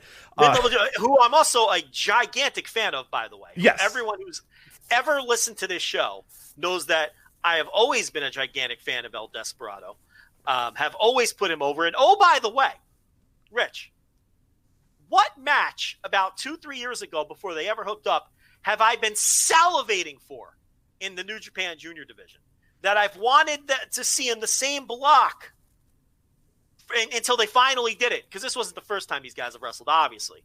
But every time they do wrestle now, they deliver huge. And I clamored for this match. This match for years, and was annoyed when they weren't in the same blocks in the Super Juniors and everything else. So I love El Desperado. I knew these two guys would have incredible chemistry every time they hooked it up. They always have great matches. But now, because of a few assholes, I don't care if El Desperado main events the next 6 Wrestle Kingdoms. I am going to refer to him as mid-level junior until the end of time, because I'm an asshole, and I'm going to just keep doing it. But the reality is, he legitimately is still a mid-level junior. Mm-hmm. We have the Wrestle Kingdom card. He's not even on it. Now, I understand they haven't shot the angle for the junior tag team titles yet. But if you don't think that match is curtain jerking, then you've got another thing coming. I'm giving him credit by calling him a mid-level junior. He's an opening match guy. He's a prelim dude in reality, okay? But in the scale of the juniors, he's a nice little mid-level junior. Now, let me put the shtick aside, and then I'll let you talk about the match. I do honestly believe coming out of this match that they should elevate him. Absolutely. 100%. I do believe that. Yeah. I'm done with the shtick, okay? But they absolutely should elevate him. And I don't know that that's going to happen. But anyway, go ahead and talk about that. Yeah, I don't either. And that's I get why it's disappointing to a lot of people. You know, he's 36 at this point. They've shown no real desire over the last decade to push him beyond where he's at right now. He's, you know, I think we talked about it a few weeks ago. He's had, 4 or 5, IWGP junior title shots in his entire career. I don't even think that meant it might have even been 3 or 4. I forget exactly what it was. I mean, it's just the fact of the matter. And he's definitely the way that they see him. And it's the same. Like, we go through it with Tomohiro Ishii. We go over it with Hiroki Goto. Like, people just don't. These guys. This company does not very often elevate older guys to that next level. You either come in fresh off your excursion and you're immediately pushed to the top, like Okan or Jay White or that sort of stuff, or Okada or whatever, or you've been there for a long time. Like, Tetsuya Naito has been there for 15 years basically on the cusp of slowly but surely working his way up, and then 10 years or so ago they said, okay, now you're going to take that next level, and then 5 years later it was like, okay, boom, now you're a full-fledged main eventer. He didn't have to scratch and claw and work his way there for a decade to get to the point where he was. Tomohiro Ishii, they're never going to push him above where he is. You need to be okay with that. You need to be okay with the fact that Tomohiro Ishii is going to peak at the never openweight title, and that's it. He's never getting an IWGP title run. He's never winning a G1. He's never main eventing a Wrestle Kingdom. That's the case. That's what it's going to be. Hiroki Goto, it's over for him. He's won a bunch of shit. He's won a bunch of New Japan Cups or whatever. Over the next 5-10 years or whatever, you need to be okay with that man never, ever sniffing a G1, a world title, or whatever, a Wrestle Kingdom main event. It's just never going to happen. And unfortunately, Del Desperado, whether I agree or disagree, regardless, like, it's the reality of it. At 36, they're not going to push. I mean, if they haven't done it yet, they're not going to. This guy turns 37 next year. He's won 1 tournament in his entire New Japan career, and it was the Junior Tag League. Right. And he's won 2 titles. He's had 2 runs with the Junior Tag Team titles. And he's turning 37 next year. So you just got to be real with it. I mean, and that's the thing. He's it's a like mid-level junior. Yeah, why is that so insulting? He's great. He's a great wrestler. I don't know why. Can you explain to me why that's so insulting? I don't know. I think it's like it's not even like an opinion. It's a fact. It's whatever. Especially when I want him pushed as much as anyone. You love him more than anybody. You have been arguing with me about how good El Desperado is this entire time we've done this show, to the point where it's gotten annoying. And I'm like, all right, Joe, I like him. Like, reel it in. Like, let's go. Yeah. But the thing that is so he has this match with Hiromu Takahashi, and it's great. It's awesome. Yeah, it's a great match. Right, and I want you to break down the match. But it's like, the one thing I should say before you break down the match is he had this opportunity handed to him that he wouldn't have had if it wasn't for COVID and if it wasn't for sending Dragon Lee home. And this is why I think they should, because he grabbed it by the fucking throat. How many times have we seen guys put in situations like this and lay an egg? Right. So anyway, go ahead and tell people about the match. No, the match is amazing. Like, it's to me, I didn't go 5 stars. It's not going to be one of my match of the years or whatever, but I have no issues with people that think it was. I mean, it was a really, really, really good match. Super emotional. One of these things where the crowd kind of forgets that they're only supposed to clap, and you heard some yells and screams or whatever, because there was like a visceral reaction to a lot of stuff that happened in this match. And the part that I loved, and the part that really got me more than anything, is Hiromu Takahashi goes to rip the mask of El Desperado little by little, and I'm going back and I'm watching a lot of these old Best of the Super Junior matches for patreon.com/voiceswrestling as well, and there's a few spots. There's a Koji Kanemoto El Samurai match where Kanemoto rips at El Samurai's mask, and El Samurai wins. He rips the rest of his mask off and wins the match. He proves I don't fucking care. Yeah, whatever. You can take my mask, you can take my identity. It doesn't matter. I'm a better wrestler than you on this night, and my mask and my identity don't matter. I'm gonna get in this ring with you. I'm gonna beat you, and I'm gonna win. The Best of the Super Juniors, and it's super emotional and it's super cool. And this had that. Hiromu was ripping at the mask of El Desperado, and instead of letting Hiromu Takahashi have the pleasure of ripping his own mask off, El Desperado yanks his mask and says, "Fuck you, I don't care, I don't need the goddamn mask." And he rips the rest of his mask off and wins the match by he proves I don't care. It's me. It's Mikami. It's Kiyoshi Mikami versus you, Hiromu Takahashi. I'm not El Desperado right now. I'm whoever. I'm just a better wrestler than you. I'm whatever. And that's super emotional. When a guy can rip his mask off and just say, hey, fuck this. I don't care. I'm going to beat you regardless of what I am or my personality or my, the thing that I, maybe the mask I hide behind, whatever you want to do. Like, that's super, super emotional and super cool. And the fans reacted to it well because when he ripped that mask off and was like, all right, motherfucker, let's go. You want to rip my mask off? You want to steal my mask? I don't give a shit. I'm going to whoop your ass. And those next 10 minutes of this match where he takes that mask off and he is fighting like a fucking man possessed is awesome. It's really, really cool. And I love that aspect of the match. I really, really liked it. And I'm honestly, and I think I tweeted it out as I was watching the match, is like, if I'm there, if I'm backstage, I hear that reaction. I see that reaction. I watch this match. I don't know if I'm pulling, a Baba with Kobashi and saying, hey, fuck it, or Misawa rather, and saying, fuck it, you're winning the match. Screw it. You're winning the match. We're pushing you. You're the next star. But like, I have a real thought of, okay, shit, like we got something here. I'm not saying that El Desperado needs to, call an audible in the middle of this match and win it. But I'm thinking, all right, fuck it. He's not just going back to being whatever he was before that. We got a guy. We're going to at least get him in an IWGP title match. We're at least going to get him a junior title match. We're at least going to get him in the mix. We're going to get him a shot. We're going to, put him in. We're going to find something to do with this guy that's more than we have been doing with this guy, because this is, like you said, this is a step up performance. This is a grab the brass ring, grab it by the nuts type of performance by El Desperado. And unfortunately, yeah, it's over in a really emotional match, and he gets a really close near fall. And the thing I love, too, he gets that near fall and he just pounds the mat in desperation, like, motherfucker, that's the best shot I have. And it was, because then, little by little, over the next few minutes, Hiromu Takahashi got back the advantage, got back, and then ends up tapping him out in the middle of the ring and winning. And just a really, really cool visual and a really, really cool match that I absolutely loved. And yeah, I I'm here thinking, when this match is over, this is a great opportunity. Do not put that mask back on him.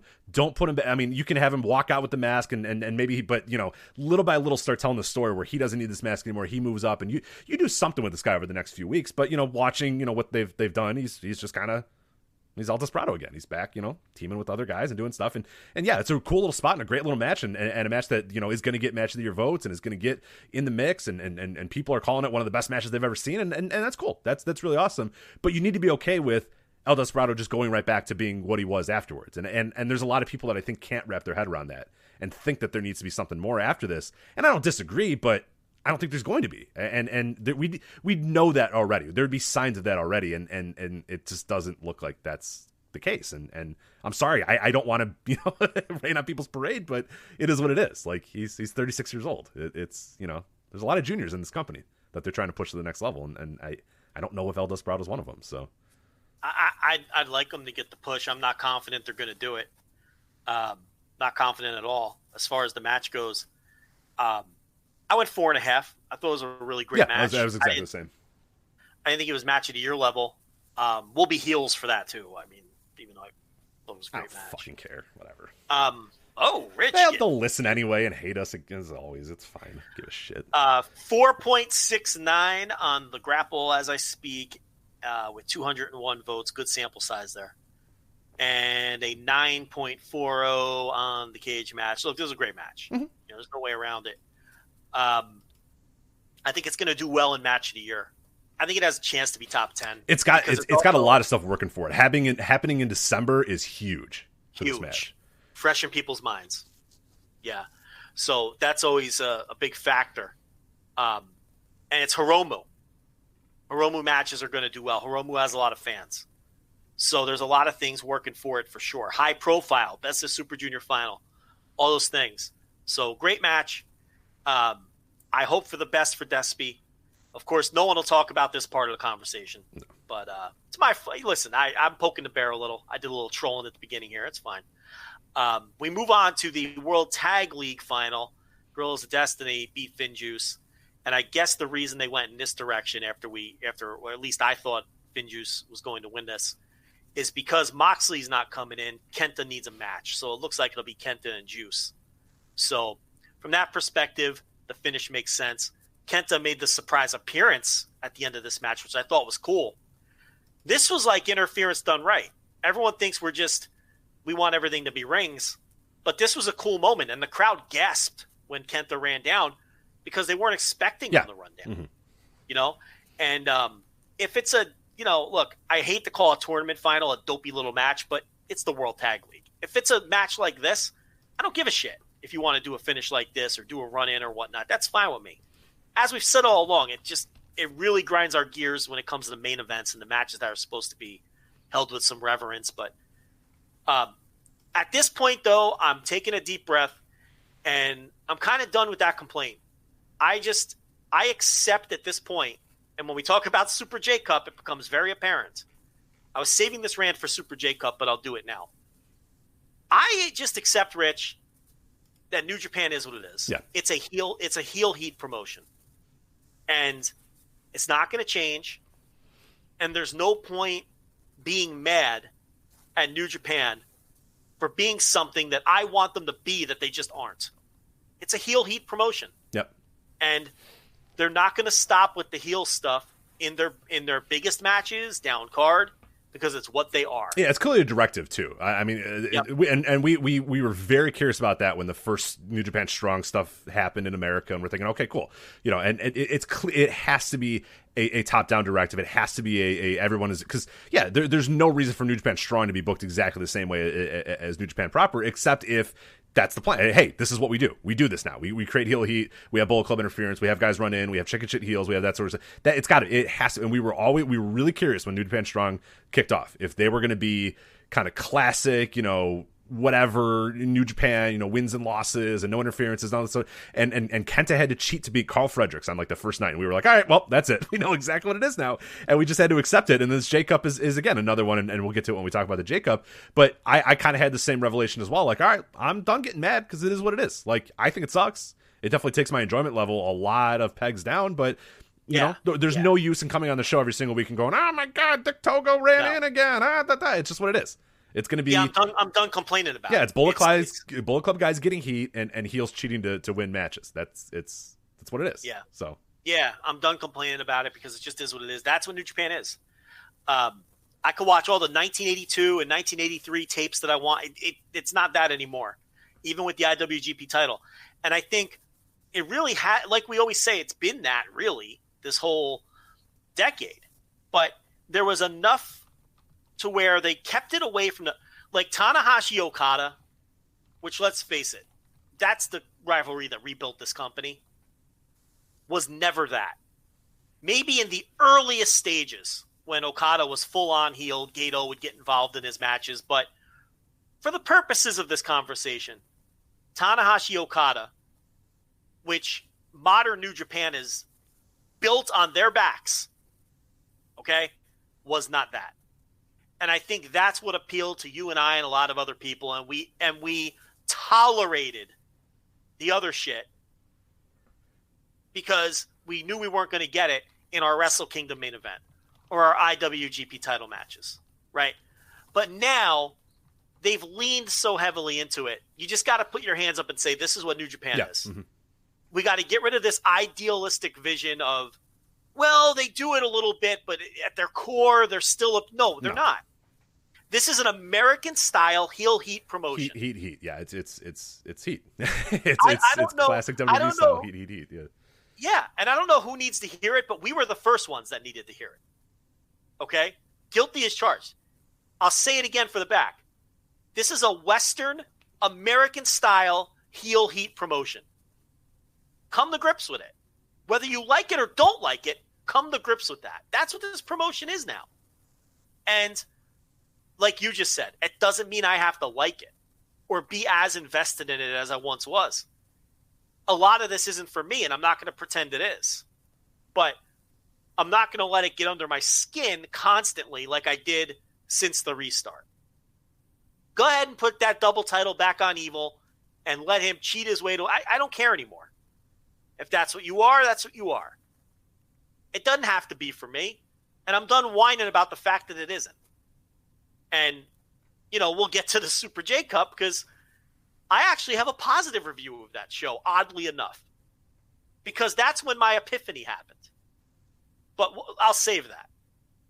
So, Guerrillas of Destiny win. And, I think in a perfect world where Mox is able to get into town, I have to think this would have been Finn Juice, but they needed a match for Kenta. So, it's an okay match. like 3.25, 3.5, something like that. What'd you think of this? Yeah, it was about 3.25. It was perfectly fine, like perfectly forgettable. I think I said aggressively fine when I was talking about it with someone else. It's like it was fine. Like there was no, which sucked because like God was like pretty good during World Tag League, or at least Tanga Loa I thought was really really good in a lot of his matches, and I think Finn Juice has been a lot of fun as well. And it was just kind of, I don't know, it just never kind of hit that next gear and hit that next level. And yeah, it was perfectly fine, but not really, not a match that I'll ever go back to or ever remember again. So I mean, it put a bow on like what I think was a better than I expected World Tag League. Like I think a pretty decent enough World Tag League, but yeah, certainly not nowhere near the level. I mean, just a complete different fucking universe than the Best of the Super Junior final with Desperado and Hiromu. I mean, that is a top level wrestling match and a match that you'll remember and think about and remember for ever and bring up forever. You're never in your lifetime ever going to think of God and Finn Juice from the 2020 World Tag League Finals ever again. All right, so it's just some quick happenings from the rest of this show, and we'll get to Super J Cup in our quest to get to every one of these topics within the 3-hour time frame. They set up Bad Luck Fale versus Toru Yano for the King of Pro Wrestling gimmick. Fale destroyed. God, it's not in Wrestle Kingdom though. Thank God. Ugh.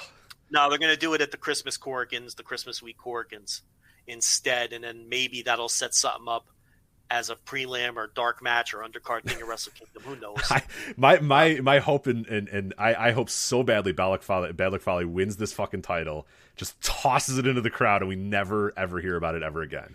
Where he takes us to the back, and they go, "Oh my God, Bad Luck Fale is the new King of Pro Wrestling champion. What are we going to do in 2021?" And then nobody ever brings it up again. He never carries the title around. He never mentions it again. New Japan wipes it from their website. They delete every video, and we never, like 20 years from now, people can say, "Hey, remember when they had that title for a year?" And like people can debate if it ever actually happened. We can get a Mandela effect type thing going on for this thing. That would be my goal, because the sooner we just forget that this entire thing ever happened, the better.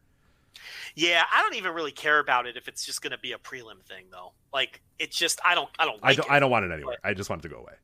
Yeah, and I'm fine with that too. But that's what happened there. The Empire worked together as a threesome for the first time. I guess a foursome, because B was at ringside. Mm-hmm. This was a tremendous angle with Okan destroying Tanahashi's leg at the end. And then, man, when those three guys were standing together in the ring, it's a good looking unit. It's a good looking unit. I mean, I wasn't sure how they would work the three of them. Like, obviously, I enjoyed the Will and Okan aesthetic because I ranted. I just, Will with the suit, sitting at ringside, sipping on the cognac, watching Great Okan wrestle. Right? I thought that was awesome, and I thought Okan and Cobb were really fun in the World Tag League, especially when they were squashing people. But we hadn't seen the three of them together, or the four of them together. I keep leaving B out. Honestly, she didn't really do much. I mean, and that's a positive, because I was afraid that this would be another cheating unit. We still don't know for sure, but they just kicked ass here, especially in the post-match. So the three of them together, though, my God, did that work. And Okan just there are so many people out to lunch on this guy. He just has special presence. And there's a charisma to him that is unteachable. And he might turn out to be the leader of this thing. Like, he's definitely the spokesman in a way. And when he just stands there with his hands behind his back before the match starts and the post-match here, there are so many people out to lunch on this guy. He is going to be a star. There is definitely, you brought up that point. It's actually a really, really interesting point. I hadn't really thought of it until I watched him on this night. Is for all that's, the goal of this company, of this the Empire or whatever. I mean, most people think it's that you're going to elevate Will Ospreay to the main event and all that sort of stuff. I think that is going to happen, but I think they're going to get 2 stars out of this thing. They're going to get 2 megastars out of this, because you are already seeing, and I'm right with you. I'm already seeing the Great Okan, and I'm thinking, fuck, that dude's better than Will. Like, that guy's got more star potential than Will. And that's like ridiculous, because Will's incredible. And Will, at some point, I mean, obviously in the next 2021, Will Ospreay is going to be pushed. He's going to be in main events, and he's going to be going for the title. He's going to be doing all that sort of stuff. But man, you watch this and you're like, fuck, man, Okan's like he's taking the attention away from Will It is not. I'm so glad you're not one of these Okan No, deniers. he's great. Oh my god. Okay? If you're an Okan denier, you better find a new fucking company, man, because this dude's gonna beat Hiroshi Tanahashi at Wrestle Kingdom and whoop his ass and send him packing in a fucking stretcher, holding his leg like that. Rich is getting into it. I mean, let's be honest. Like, Rich. you better watch a different company if that's what you're gonna do. I mean, this guy, it's it. I mean, you just look at the way they're booking him. Just look at what they're doing here. It's clear that they see that this guy's a star. And they're going to do something with him. We talked about it with Desperado. This is the push they do with guys. You come back from Excursion, and if they think you're a dude, you're a dude. If they think you're Master Watto, you're Master fucking Watto. And you're doing whatever, Master Watto's doing. If you're Yo and Show, they think you're Yo and Show, which is fine, but you're not this. There's so many people who think that he's on the Watto level. Yeah, it's crazy. No. Well, yeah, I see that. They're like, oh my God, what a downgrade for Tanahashi to be wrestling Okada. I'm like, no, you idiots, you're not getting it. You're not understanding. Like, okay, first of all, Tanahashi is going to endorse anything. He has to endorse whatever they ask him to do. He's Hiroshi Tanahashi. If Hiroshi Tanahashi thought this guy was a geek, there's no way this match would be happening. Okay? This is the Jay White match all over again. And I'm not as confident that Okan is going to win as you are. I think he should win, especially since this is like 3 years after the Jay White match and where Tanahashi is slotted now. Plus, you already have the out because he's going to come into it with the quote-unquote injured leg or whatever. Okan should win. But New Japan booking, you lose this match. Jay White lost this match. That's true. Yeah, you're right. Okan lost to Okada. Right? So I'm not as confident as you are that he will win. He should. But it doesn't matter. Okay? It does not matter because they're pushing this guy. And the other thing about New Japan is even if something's a little rocky at first, they rarely ever change course. They have a plan and they stick to it. And I'm not even conceding that this is rocky. I think the guy's over. His t-shirt's selling. His merchandise is selling. Every show there's like Okan cosplayers sitting in the first and second row. Okay? This guy, and we're following the same pattern we saw in Rev. And he was about to be a big deal in Rev when COVID shut down the world. He was just starting to get over in a non-ironic way. Because it was ironic at first, but then he started to get over in a non-ironic way. Thanks in large part to Gideon Gray. You got to give that guy the assist here. But, but the other pattern people aren't picking up on is this is the Jay White match all over again. And it's getting the same reaction as Jay White all over again. And then Jay White wasn't at his best in that match. He didn't have his gimmick fully formed. He didn't have his style of work fully formed. And people were critical of Jay White coming out of that match. And it didn't matter. They just went for... Look, this guy's not fully formed either. He workshopped a lot of shit during that World Tag League tour. And he's starting to settle in. But the one thing he has, just like Jay White, is that undeniable presence and charisma. You knew they were going to plow forward with Jay White anyway after the shaky match against Tanahashi. It does not matter if the match even delivers against Tanahashi. The Jay White match didn't. As long as it's not a complete disaster, which I don't think it will be. His offense is unique. People complain about his offense. Oh, he's not dynamic. He's not trying to be dynamic. He gives his Mongolian chops. He sits on you in the corner. He does some judo throws. He's trying to be different. He's trying to stand out. Mm-hmm. And it's working. Yeah, he's not going to... I mean, if you're expecting, an Okada-level worker out of Great I don't think that's ever what it's going to be. And there's no reason to do that. If you can't do that... We always talk about WWE. Accentuate the positives, hides the negatives. I don't think Okada is going to be...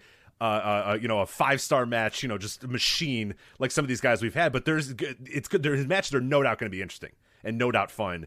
And yeah, I like a lot of what I've seen so far from him. But yeah, it's just a different look and a different feel. And I think people need to adjust to that and realize what they're getting out of it. They're going to be real wrong. A lot of people are going to be real wrong about this. Yeah, we Sean Flynn in the chat room brought up the HBK Diesel connection with Okan and Will Ospreay, and I think that's absolutely what we got going here. That is not the worst comparison. Where yeah, it's clear that right now the pushed guy is Will, but in due time you're going to make both those guys are going to be stars. Cobb, Cobb's there too, but those guys are going to be the stars. Cobb's done a nice job. He's done a nice job, but yeah, I don't think he's if you're ranking them, the future prospects of these guys, it's Will 1. I think it's Okan 1B, Will 1A, 1B. Yeah, I would not have thought that. I honestly would have thought it would have been Will and then his 2 little guys under him or whatever. But I think in a month or two of what we've seen with Okan, and they obviously see it too, and like you said, Tanahashi sees it too. If Tanahashi thought this guy was an absolute geek that wasn't ready for the spot, he wouldn't be doing this. He'd be with, fucking around. Maybe he'd be wrestling Jeff Cobb or whatever. He's clear that he sees something out of this guy. Realize how big that is? That this guy's in a match with Tanahashi? I don't know. I mean, fuck. This is huge. I mean, this is the rubber stamp. What other rubber stamp would you want in this? This guy got a singles match with Okada coming out of G1, and now he's getting the Tanahashi Wrestle Kingdom. Right. I didn't even make that connection. Yeah, pretty good. I mean, that's the final rubber stamp. The Tanahashi Wrestle Kingdom match is you're a guy for the next 10 years. It's yours. You have to completely be a flop for this not to work. And there's already signs that he's not a flop. I feel bad for him because he doesn't have crowds. It's such a man to come back from excursion and be expected to be elevated to a top guy and not have crowds to help out with this stuff is such a horrible position to be in. But I get the sense that it's working out. I get the feel too. Yeah, I don't know. It's one of these weird things that you kind of just get the feeling. Like we could be completely wrong, and the fans think it's terrible. But you're right. There's a general sense from the way even the like you said, you look in the crowd and you look at the cosplayers, you look at the shirts and you look at all that sort of stuff, and you think, that seems like there's just it just seems like it's working. The booking of it speaks to that as well. And real quickly, I punched up Hiroshi Tanahashi's Wrestle Kingdom opponents. You want me to list these jobbers and geeks that he wrestled at Wrestle Kingdom in his career? I want you to do that, but and the other thing is too, this is not even just a pattern with Jay White. You can go all the way back to Okada himself as a guy that they gave to Tanahashi when nobody thought he was ready, and everybody laughed because they thought it was a waste of Tanahashi and they thought this guy was a geek. When Okada stepped up to Tanahashi in the Tokyo Dome and wrestled him the next month at New Beginning in 2012. This is the same goddamn pattern. We've seen it with Okada, we've seen it with Jay White, and now we're seeing it with this guy. Well, I'm watching it. I was watching the match actually for the Best of the Super Juniors retro series, but they were doing it with Devitt too. Remember? Devitt won the Best of the Super Juniors, and Tanahashi, your next pal, and they had their singles match like that. It was built.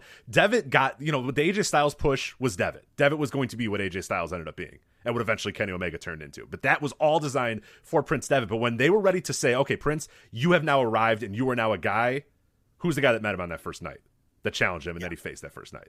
It was Tanahashi. And what's their track record in picking these guys? Yeah, pretty damn good.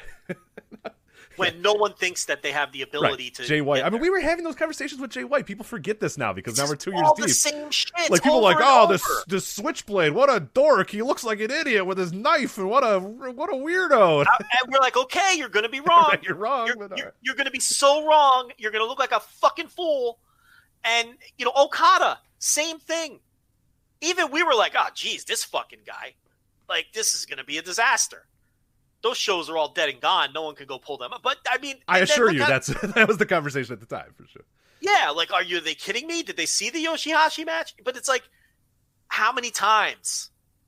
I mean, anyway, go ahead. Read his Wrestle Kingdom opponent. So just to give you an idea of who he faces at Wrestle Kingdoms usually, and obviously this is a down card, Hiroshi Tanahashi. This is not what he was in these years. Sure. But still, it's Hiroshi fucking Tanahashi in New Japan Pro Wrestling. Like, he's not facing Wato, all right? So Chris Jericho, Kenny Omega, Jay White, Tetsuya Naito, Kazuchika Okada, Shinsuke Nakamura, Minoru Suzuki, Satoshi Kojima, Go Shiozaki, Keiji Muto, and Taiyo Kia. Well, one of those.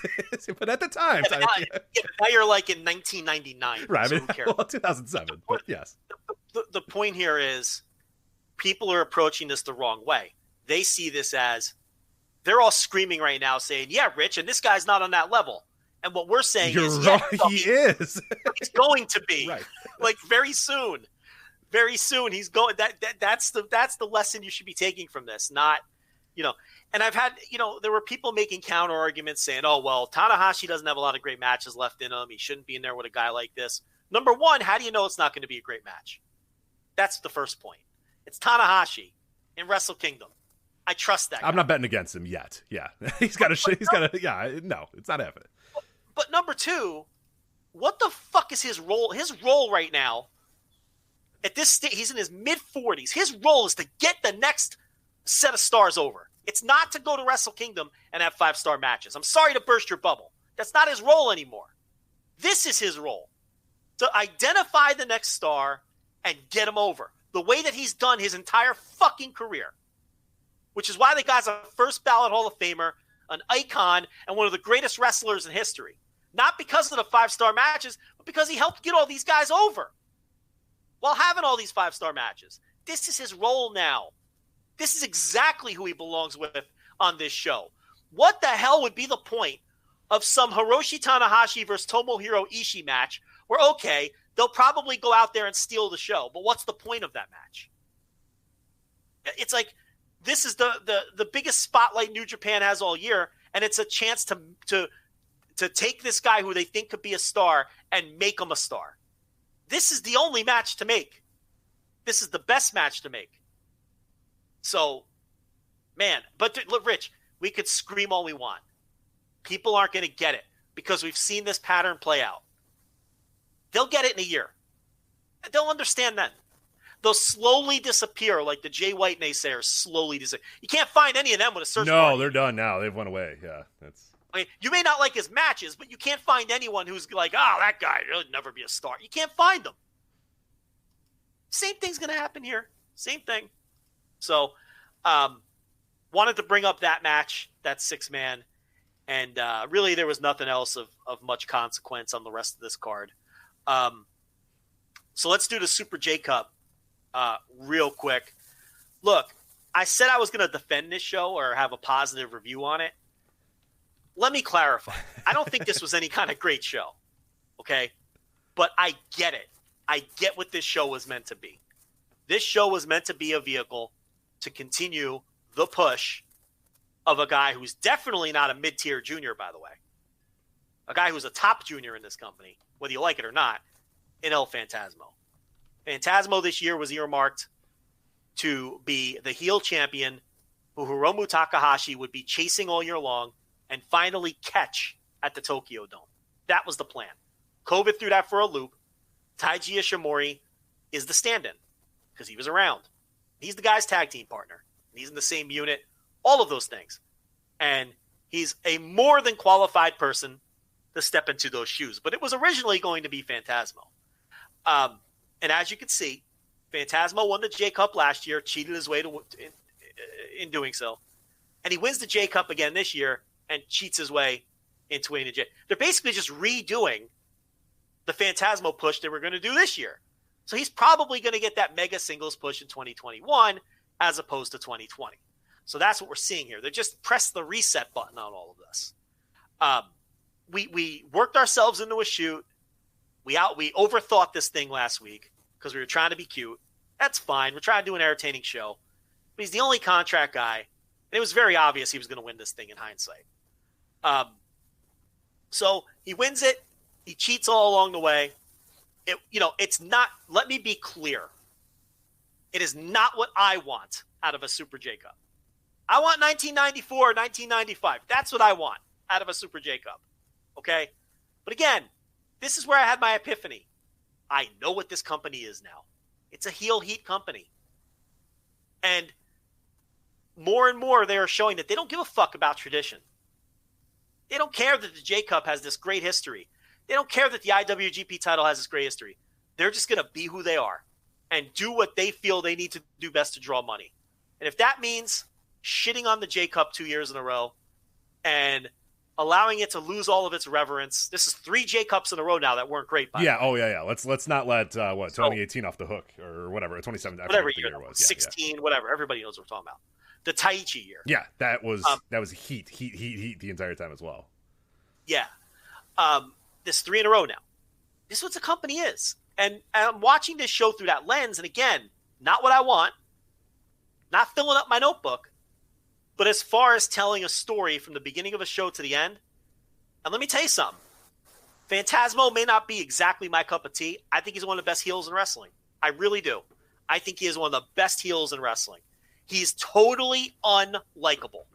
He has no interest in being liked. He has no interest in being a cool heel. He has no interest in you ironically cheering him. He is only interested in heat. And he's great. And Alan Cunahan, what a great comparison. He says this guy is like Art Barr's son. And the comparison's so good. He even moves around like Art he does. Barr. Yeah, just a completely unlikable slime ball. He's such a shitbag, just a total shitbag. He kind of looks like Art Barr. He moves like Art Barr. He has the same body shape as, like, it's a great comparison. And it just got me to thinking, would people be shitting on Art Barr if he was around? That guy was great. You know, that's what this guy is. He's Art Barr. You know, so, you know, would I rather see, you know, fucking 94, 95 style J-Cups? Of course. But for what the company's doing, I can see why they love Phantasmo. Because he's a great heel. And that's what New Japan is now. Next, he's going to cheat. Listen, again, I don't know who needs to hear this, but sit down, because I'm going to give you another dose of truth. He is going to cheat Hiromu out of that title after Hiromu beats Ishimori. You're going to hate it, but I'm warning you now to prepare yourself for it. And then Hiromu's going to chase him all year, and they're going to repeat what they were going to do this year. And you're going to have to live with it. And let me tell you something, Rich. When that happens, because a lot of the hardcore New Japan fans hate El Phantasmo, they're going to start seeing things our way. Because that's going to be something, it's going to be a wrestler that they aren't into. Like we weren't into Evil.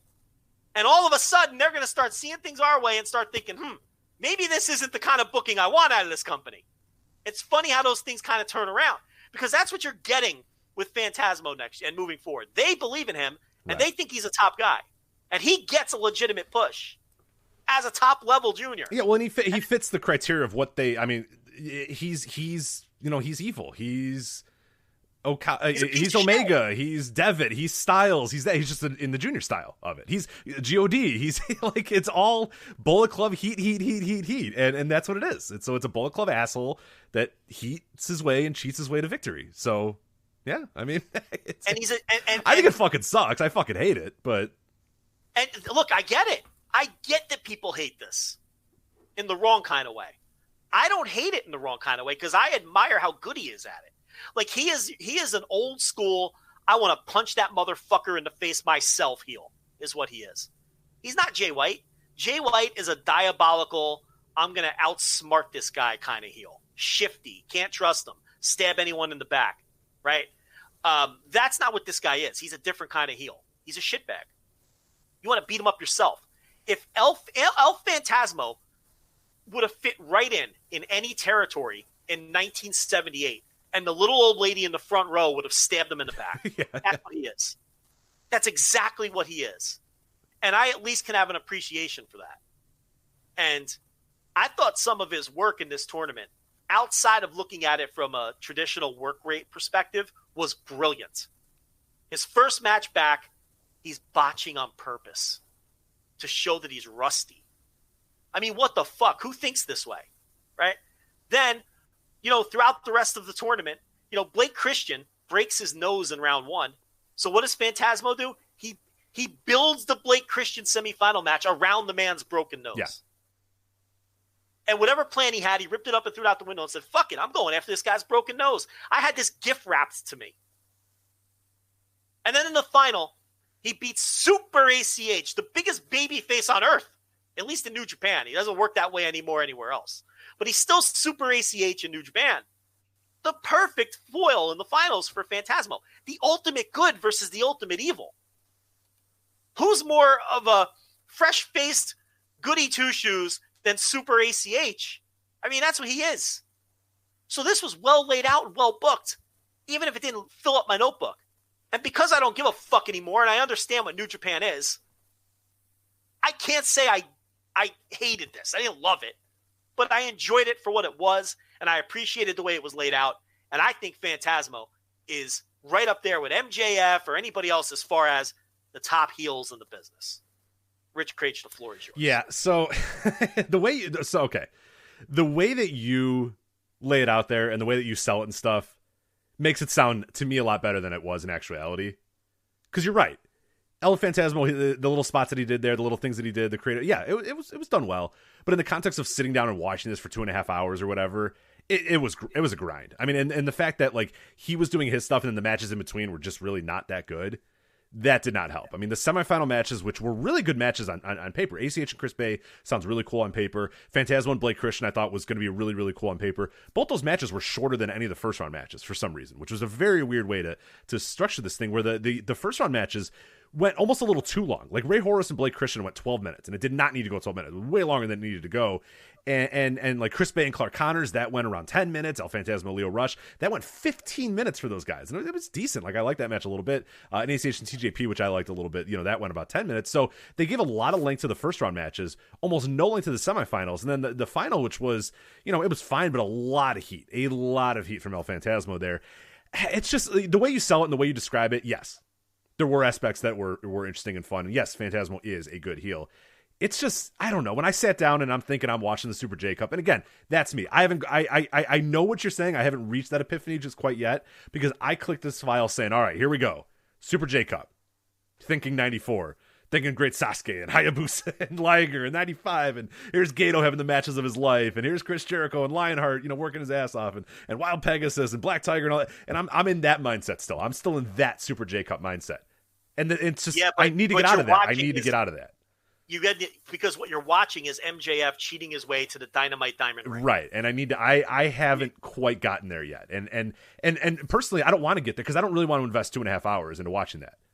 That's the thing. It's like we said before, though, it's going to affect our investment in New Japan. Right. Like, if I know for next year they're going to do a Super J Cup and I can safely assume that it's going to be like this, I'm just going to watch the final and say, okay, what do I need to know? What happened in the final? Okay, cool. But I don't need to sit down and watch 2.5 hours. I don't need to be a completist with this stuff like I needed to in past years. And that's where, when this was over, it was like, all right, yeah, it's Phantasmo cheating just like he did last year. Why did I watch this for 2.5 hours? Why did I waste 3 hours of my week watching this shit? There's so much wrestling in the world to watch, and I wasted 3 hours for a repeat of what happened last year. And that sucks. Listen, I'm going to repeat myself. I didn't think this was a good show. Right.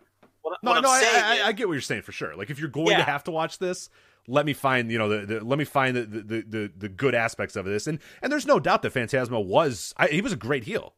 He had great heat. I mean, he was a chicken shit. He didn't let them play his theme music. He worked over Blake Christian's nose. They got a gimme there with Blake Christian breaking his nose. Like, ACH was a super babyface. Like, yeah, there was a lot of really cool stuff to kind of sink your teeth into. But in totality, like, I feel like I wasted my time watching that thing. When the end result was Phantasmo just winning via cheating. It's like, oh, all right, well. Why did I watch? Why did I watch Ray Horus and Blake Christian for 12 minutes? Like, what was I doing? Fuck that. I didn't come out of this show thinking, man, I really enjoyed that 2.5 hours of wrestling I watched tonight. No, but I just sunk my teeth into the aspects that I said, okay, what are they trying to do here? Is what I said to myself, and then I just watched it from that perspective because I knew I wasn't going to get what I wanted out of it. This was a show full of 3-star matches. I mean, nothing cracked 3 stars in this whole show. So. I think it did a lot for Blake Christian. I think the broken nose helped him a lot because it's like he was very sympathetic in his match, and you wouldn't have had that aspect. I don't know why he did that wild flippy do at the end to try to win the match. That didn't make a ton of sense. But, I don't know. It was I thought it was fine for what it was, and I thought El Phantasmo put in one hell of a performance for 2.5 hours. For a guy, especially who hadn't even wrestled all year long. So it sets up Wrestle Kingdom. It'll be the J Cup winner versus the Best of Super Junior winner. Hiromu versus Phantasmo. Rich, we're all assuming Hiromu just, beats both of these guys. It's Wrestle Kingdom. Did they put the heat on this right now and have Phantasmo beat him on night 1? People will lose their fucking shit. Yeah. The only reason I say no is Phantasmo versus Shimori makes. They're not going to. Yeah, they're not going to do BC versus BC. But you're right. It would be ballsy. I don't think they're going to do it now. But like you said, get ready for February, late January, whatever. Phantasmo was 1,000% beating Hiromu via nefarious means to win that title in February or whatever. Phantasmo will be junior champion for Best of Super Juniors. That's my prediction. No doubt. Yeah, for sure. And Hiromu would be in the position of coming after him. because but then again, you do have Ryu Lee coming back, and they got to figure out what to do with him. They really like their Bullet Club heaters winning titles, though. They really like it. See, Phantasmo coming back will knock Ishimori down a peg, right? Ishimori was the stand-in. He did an admirable job. I have no problem with Taiji Ishimori.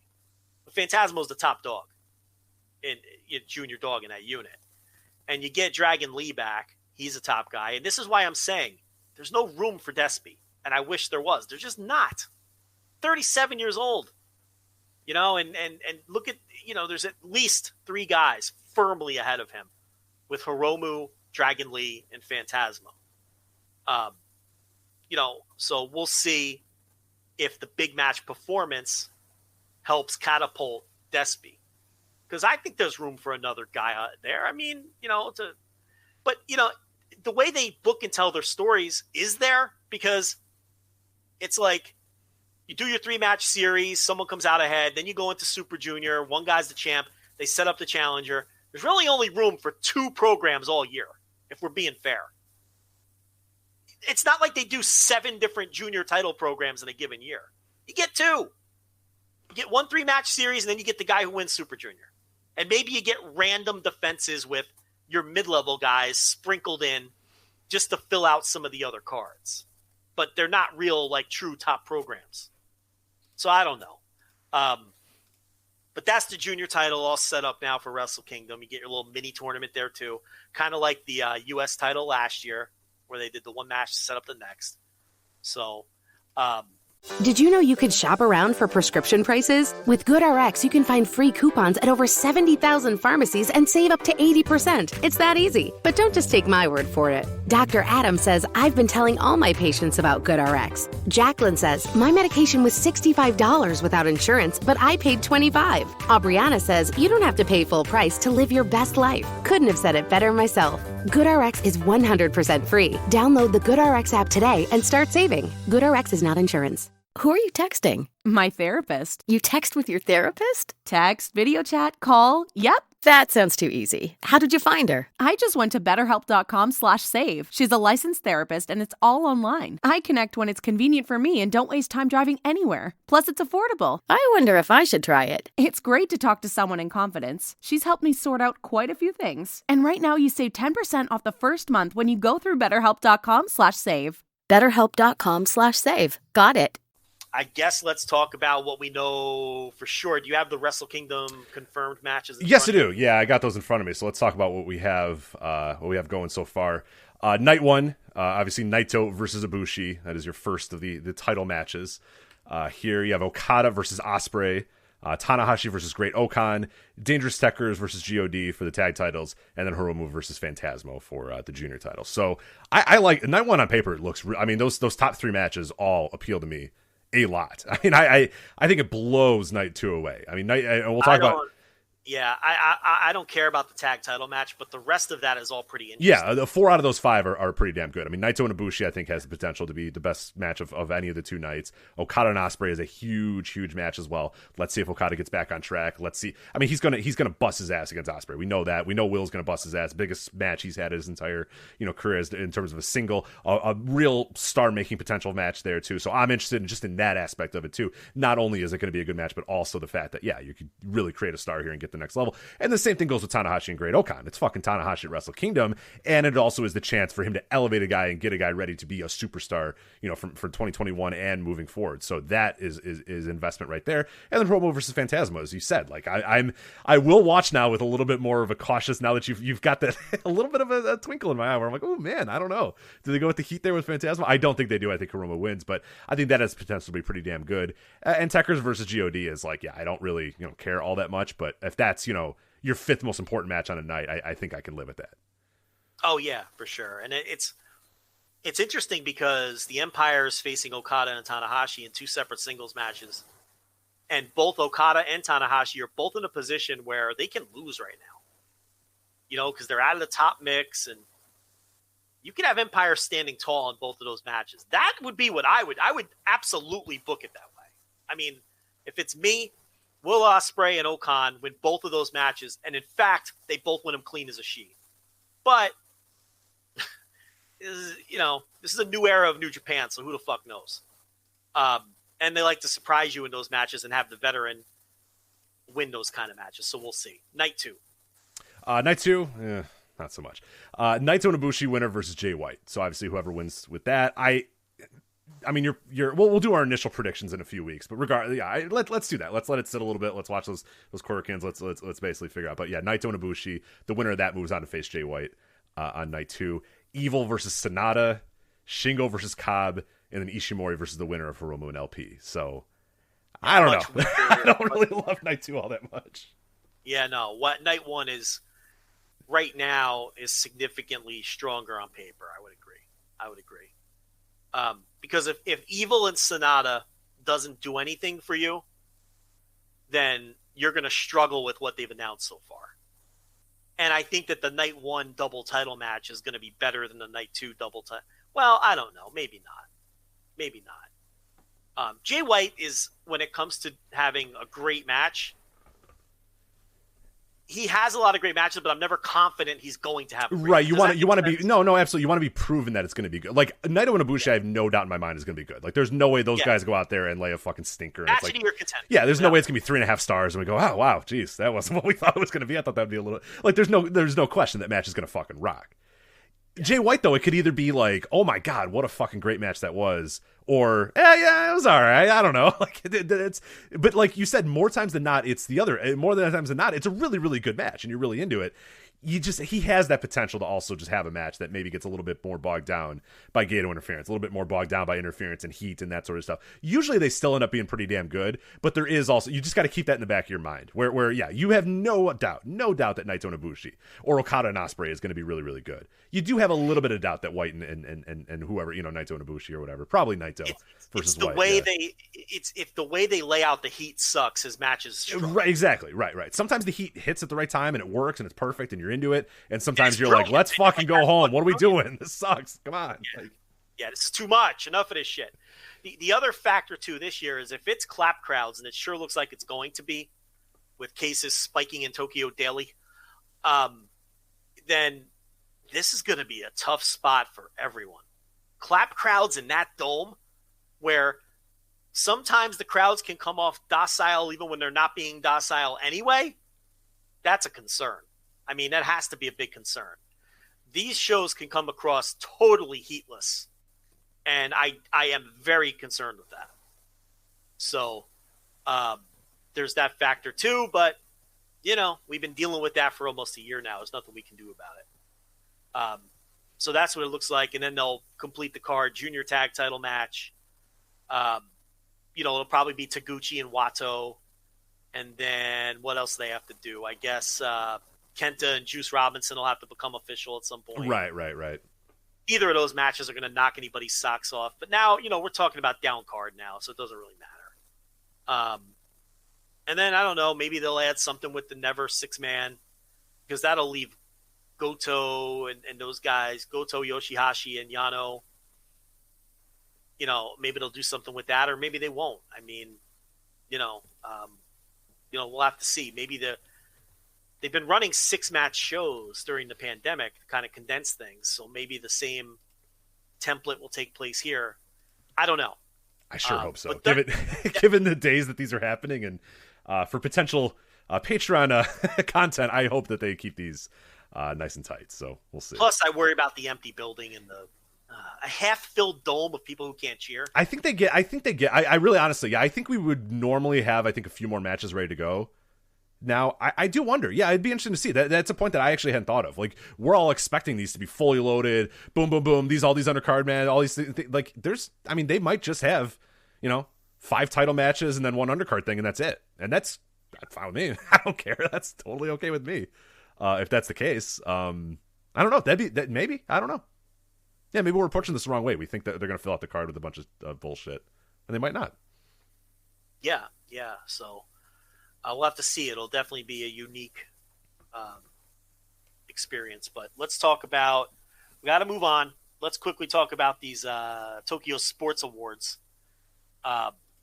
Do you have it? I don't have it in front of me. If you want to pull that up. Yeah, I got everything right here for you. All right, so it was all right. So they announced the Tokyo Sports MVP and Match of the Year and all that sort of stuff. They did not do a Rookie of the Year this year as well. They claim because of COVID or something like that. So kind of a Triple H excuse, but if Triple H Rhea Ripley push excuse out of me, it's like a lot of rookies still wrestle. But that's fine if you want to give it to Why didn't COVID affect the other awards? I don't know. Yeah, they're like, there's no. There's some rookies. You just got to look a little harder. There's speculation that they didn't want to give it to a Dragongate wrestler 2 years in a row, fucking cowards, which is so typical of the politics that go into these things.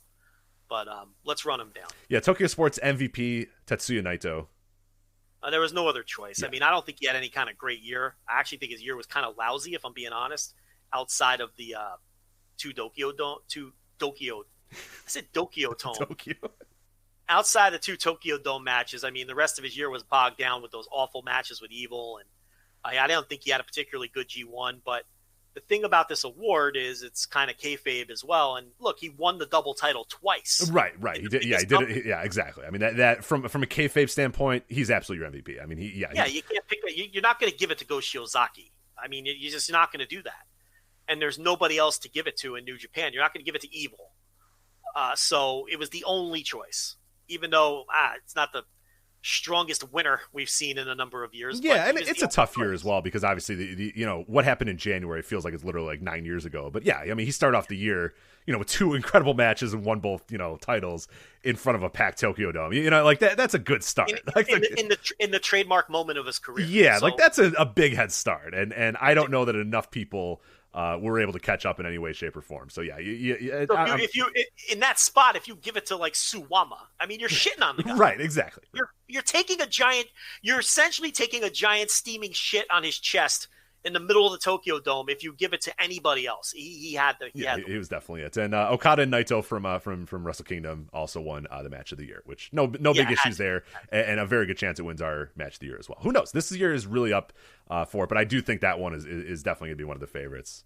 Got to be the favorite going into the voting. 8th time. Hey, we got to start putting that together. I know that's after the book, after the New Japan e-book, that comes next. So that comes next. I don't even want to think about the next debilitating, time wasting project we have to do because we're idiots. We're morons. I don't know why. We're so stupid. During the busiest time of the year too. Like we do all this during a time when I have no free time. Busiest time in my job. It's just fucking stupid. I don't know why we do this. So I haven't purchased a Christmas gift yet. That's oh boy. No, the Amazon's incredible. They just send you everything the next day. It's awesome. VoicesOfWrestling.com/Amazon, though, of course, right? That's right. Yeah. What a service. 8th time Okada has won the award. It ties in with Kenta Kobashi for 8 Match of the Years. Only person that has won more, Junichiro Tenryu with 9. So let's see if he can do it, Hiromu Takahashi won the Fighting Spirit Award, which, I mean, it comes back from a career-threatening injury. To basically just be as good as he was before is a pretty, I think that stands for fighting spirit for sure. So no issues with that. Go Shiozaki won the most outstanding performer of the year. So again, kind of the runner-up to the MVP there. Tetsuya Endo won the Technique Award, the very prestigious Technique Award. Second runner-up. Julia usually goes to a smaller promotion guy too, as like the exactly right. Julia from Stardom, she won the Women's Wrestling Grand Prize. And Sugiura and Kazushi Sakuraba are your tag team of the year. I mean, where are you I don't hate it. I don't hate it. Like on paper, it seems like I should hate it, but this dude's fucking rocked. I mean, they had some damn good matches. I'm a little upset that Shango and Kaiji Tomato didn't win this, but that's all right. They didn't really give All Japan anything. I mean, so you could have gone Violent Giants. All Japan didn't deserve shit this year, so. Yeah, I'm just thinking politically, though, the way they do it. Right. They didn't give Dragongate anything this year, which seems like a sham. I mean, that's actually really weird. But the rookie award would have been Dragongate's. For whatever reason, they just didn't do it. So I don't know. I mean, you can give it to Techers, but then it's like, I don't know. I guess I don't know. It doesn't. I don't know. I don't have a strong take because there's no tag team that's coming to mind where I'm like, they were robbed. I can't believe that. It wasn't a great year for tag wrestling in Japan. So What about Kaiji Tomato and I just Chango? said that. I just said Kaiji Tomato and Chango. They were robbed. Those are my picks. Guess That's I my wasn't pick. listening to you. Yeah, you weren't. That was my pick, man. All right. Get some 2AW love in this Tokyo Sports Award. I'll sell some magazines, I can't believe I totally no-sold you. I didn't hear you say that. Oh, man, yeah, I did. That's my tattoo of the year, to be honest. But I think they broke up or something. Some of the teams. I don't know what happened. I think they broke up or something. I don't. No, they lost the titles and then they just stopped TV with each other. But I think I enjoyed their work more than a lot of teams we just named. Yeah, that's what I mean. Yeah, in terms of like high level, really, really interesting, fun matches. I mean, they were definitely there. So they're never giving a team like that. No. But they didn't even want to give Dragongate an award. Yeah, they're not giving 2AW. Yeah, they're not selling any mags with 2AW with Kaiji Tomato on the cover of the Tokyo Sports. Yeah, so that's the Tokyo. Now look, there's no point really like getting granular with the breakdowns when it comes to that because it's so political. It's political. It's kayfabe. It's there's you gotta view it through that lens, right? Let's stay in Japan though. We got to preview Final Gate. So, did you watch the Korakuen from the 15th? Yeah, I watched the main event is all I was able to get. I decided, okay, I'm gonna try to watch it today to catch up. I watched the main event and try to work my way back, and I only got done with the main event. So, which was the Doi Darts match, which was a hell of a lot of fun. So, yeah, the Doi Darts match, which was always a lot of fun because you get guys you don't normally get, like Kness. Kness finds his way into that match, and Stalker. Stalker was great in that match, man. He's incredible. Mochizuki bullying him, even though they were on the same team. Right. So, got some Grimers. Really you got some like very fashionable men having a tag with Grimers there because you had like Kazuma Sakamoto and Arai are on the same team with like Jason Lee. You know what I mean? So like they got like guys aren't really quite sure who's going to help them. Like it's a really cool match style. I love the match style of the Doi Darts. So that was a lot of fun. I enjoyed that. And I guess so. Actually, I watched the entire main event, and then I watched a few minutes. Now I see of the tag match. So I did see a little bit of that. The Masquerade versus Team Dragongate match. I did see a bit of that. Did you watch Masquerade's entrance? Yes, they are fucking great. That is a great unit already. What a superstar unit. I mean, and the thing about that unit, here's what I love about Masquerade. The look is incredible. It's like sort of a what would you call it? Like New Orleans? Yeah. Like a Mardi Gras, kind of like a Mardi Gras, a little bit of like an over the top, like Mardi Gras, a little bit of like it kind of looks like a play. I don't know. Yeah, it's unique. It's really cool. Suit Williams. It's a Suit Williams. So the thing I love about it is you've got Shun is the Dreamgate champ, and he's the leader, and he stands out in front. They do this pose with their masks, then they take them off. And it's such a cool unit. It's Dragon Dia and Jason Lee and Kota Minoura. And the new guy they debuted on the show, which I'm going to talk about in a second, La Estrella. And the thing is, like, even though it's a strong unit talent-wise, it's put together in a very smart way because Shun is so clearly the alpha. Mm-hmm. Like, there is not a single person in this unit even sniffing his superiority or the fact that he's the alpha. Well, and I was actually going to bring that up as a great point of why I really like this unit as well, and why I like that Dragongate can do this with their units, and they've established this unit, structure for and better. They do it better than anybody else in the world. I mean, New Japan obviously has units, but not to the same level that Dragongate does it. Because what Dragongate can do is by simply that guy being the leader of the unit and being so clearly above the rest of the guys in the unit, that guy's a star. And he just is, you know what I mean? Like that, he's just a star. He's the guy that everyone follows. He's front and center. And yeah, you can work it better if you kind of, fill out like they did with Masquerade, where they fill out the gaps with guys that are clearly not going to like challenge for his spot right now. But even if there were, like, it doesn't matter. Like, those guys follow him, so that guy's a star. It's just a super easy way to tell the story that this is a guy you're pushing, and this is a guy you're behind, and this is a guy who's going to be a big deal in your company. By he gets his own unit, he leads this unit, and yeah, that's what allows Dragongate to have 5 or 6 different top stars they can go to on any given moment. Because yeah, you fill out the units, and the guys who are the leaders of the unit are your leaders; those are your stars. And slowly but surely, guys emerge from the the rest of the unit, and eventually challenge for that top spot in the unit, and those guys become stars, or they maybe make their own unit, or they kick the guy out, or whatever. So that's Dragongate.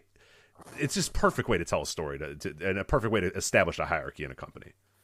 But what they have here with Masquerade is unique in the sense that, like you just said, a lot of times there's a very obvious next guy in the unit that you're like, I'm going to keep an eye on that situation. Not here. He is the clear alpha. But on the other side, there's always a couple obvious, like, scrubs as well. Not here. So it's like, it's a unit full of guys brimming with potential, but also with a clear lead dog who isn't in any position to be challenged yet at this point of being the alpha in his unit, because he just stands out from them so much. So I really think from that aspect, the way they, like, for example, if they would have put Ben K in there with Shun, right? Then it's like, you already have this dynamic where there's two guys trying to be the alpha. That's not the situation here. And it's smart to do it that way when you're, especially since the guy just came back and just won the title. So I love the way it's constructed. I love their aesthetic. And then, like a lot of the matches on this show, it was quick and to the point. They just went out there and they beat Ben K and KZ, and he pinned KZ clean in the middle. And it'll be Shun Skywalker versus Ben K at Final Gate for that title. And there's no reason for Shun to lose. He needs to win the match. It's not going to hurt Ben K at all. And they will have a million more matches over that title over the next couple of years. So, loved that semi-main event. The only other thing I want to bring up on the Korakuen, and then we'll run down the Final Gate card, was the debut of La Estrella. Beat Susumu Yokozuka in 6 minutes.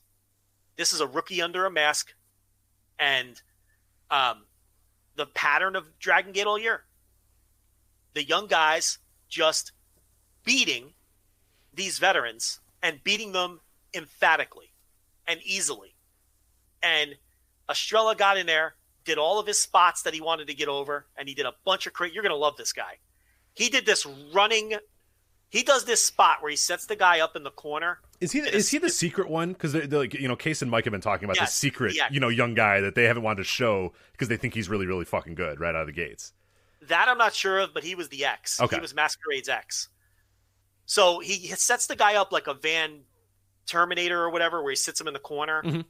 The spot that Shane McMahon stole from Van Damme. Unfortunately, yes, yeah. Van Daminator or whatever. I think that's it's the Van, or is that the Van Terminator? I forget what it is. Whatever. With the chair, it's the Van Terminator. I don't know. Who cares? You get the idea. So he sits the guy, and then he gets up in the other corner, and he runs across the top rope, and then does a drop kick when he gets 3/4 of the way down. That's awesome. And then he does another spot where he does a handstand in the corner, and then does like the gimmick where he falls backwards, where his legs hit the top rope, and then he does like a flip splash onto the guy inside the ring. So this guy is awesome athletically, and his outfit's a little goofy. It's got stars on it. The idea, La Estrella, so you get the idea. But Shun Skywalker's outfit was goofy at first too. It's like Dragongate does that. I kind of think they like humiliating you at first with the way with like your gimmick or your look, as kind of like a way to like pay your dues.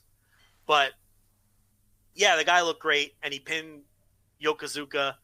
And who better on this roster to put in the ring with a guy making his debut than Susumu Yokozuka? It's like, that's the perfect guy, because he's going to make sure that this kid. Yokozuka had a match like this earlier this year against the good Italian boy, Francesca Akira, in All Japan. Same style match where it's like he led him through the best match of his career because he's fucking Susumu Yokozuka. That's the guy you trust in a spot like that. He's a pro's pro. And who did they trust in this spot?